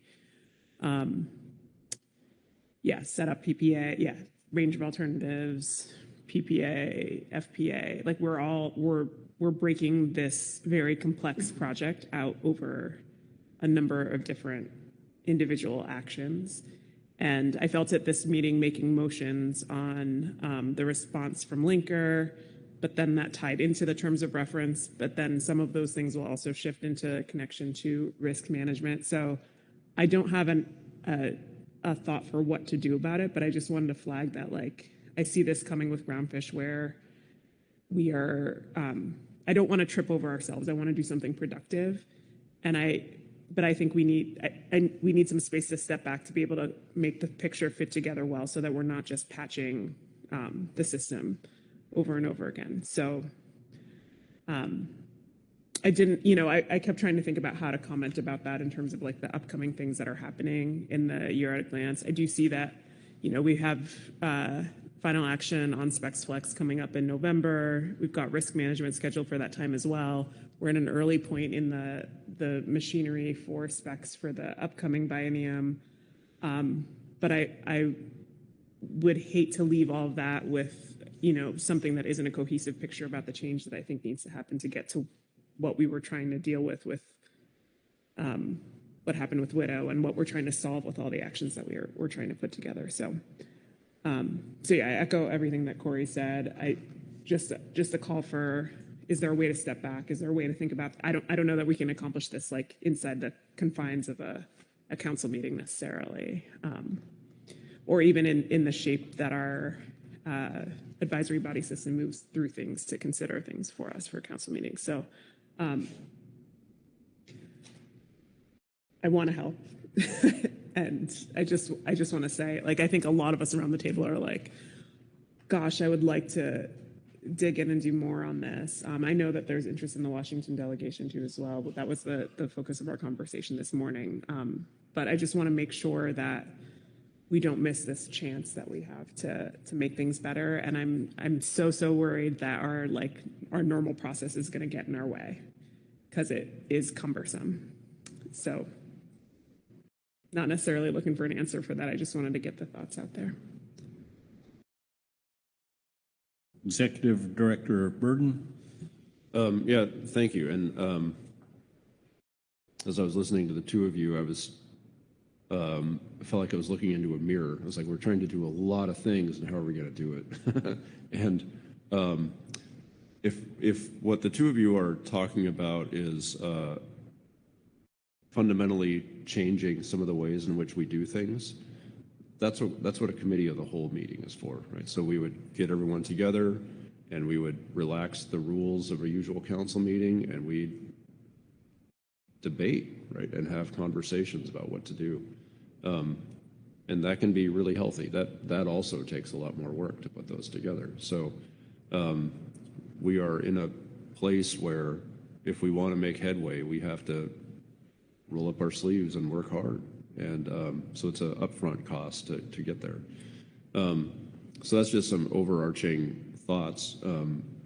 Beyond that, I guess I would just need more specificity at some point about what the two of you really would like to do. I thought I heard Corey mention, like, spend a lot of time on specs, which is true. Like, Todd will wrap up this specs process, and I think tomorrow he'll start the next one, right? So it's a lot of work, a lot of constant churn, and I think that's what the two of you are getting at. Like, how can we get ourselves out from underneath some of that? Corey Niles. Thanks. Well, there is maybe that bigger part, and to me, it wasn't me saying stop the specs, but people were going there. But more narrowly, I think that risk management, like the agenda item that starts in November, could be an umbrella to start talking about this. And the thing I forgot to say was that in September of last year, the council passed a motion that included asking the SSC to consider a multi-year overfishing evaluation way to do that, like multi-year overfishing. So like getting that piece and some of these other big questions about that are causing all the concerns with stock assessments and how we respond to them.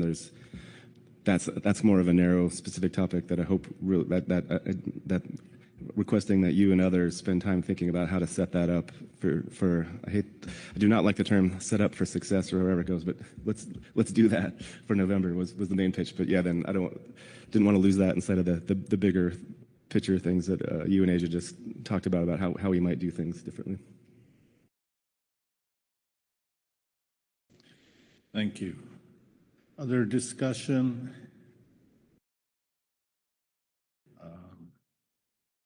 Not seeing any, so my comment is we've got another workload planning session in September that's right now scheduled as a 5-hour day. Pay attention when you make your reservations to leave that meeting. So not knowing how long it goes. So Merrick, is there more to cover here? I appreciate the discussion. I'm just looking Kelly's way quickly to see if she has any questions about anything, but if not, I think this is a successful agenda item and we may be done, but Kelly's nodding. So yeah, I think you're done with your task. Thank you. That completes that agenda item, so we'll close out, but it doesn't complete our business here. The last thing, this is the last meeting that Mr. Pettinger will be here at the table with us. So I just want to express my appreciation for his work here for 9 years, I guess, and especially how I've benefited from that. He and I served as co-vice chairs for a year, and then I served as his vice chair for 2 years. And the learning that a person can do in his shadow is incredible. He knows everything, and I'm not saying that jokingly, because we've talked about hydraulic pumps and cables and net reels, and the first time I think I ever encountered him was and I don't know what it is, a net shop or something down in Warrenton or on the coast. He wasn't a council member then, but he had just flown in from overseas, and while he was on the airplane, he built these models of a trawl net out of paper with a lot of lines, and was standing there showing us how nets operate and that.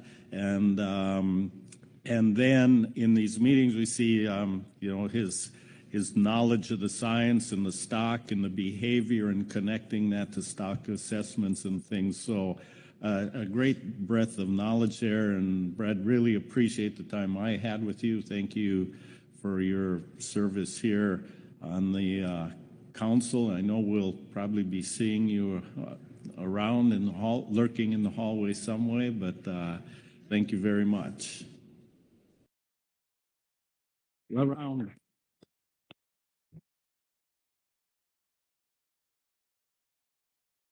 And then whether or not it's legal, I don't know, but it's customary.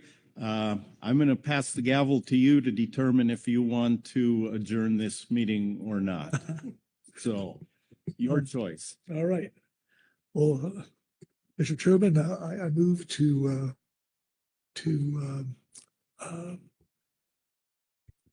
end this meeting, like only on a happy note for me as a participant in the seat. Has been an honor, and to work with everybody here in probably the greatest open public process ever, maybe, or at least that I know of, and on the best council in this country. And so with that, I move to adjourn this meeting. All right. Well, the motion's been made. It's been seconded by Rebecca Land. All those in favor? Aye. Opposed? Abstentions? Motion passes.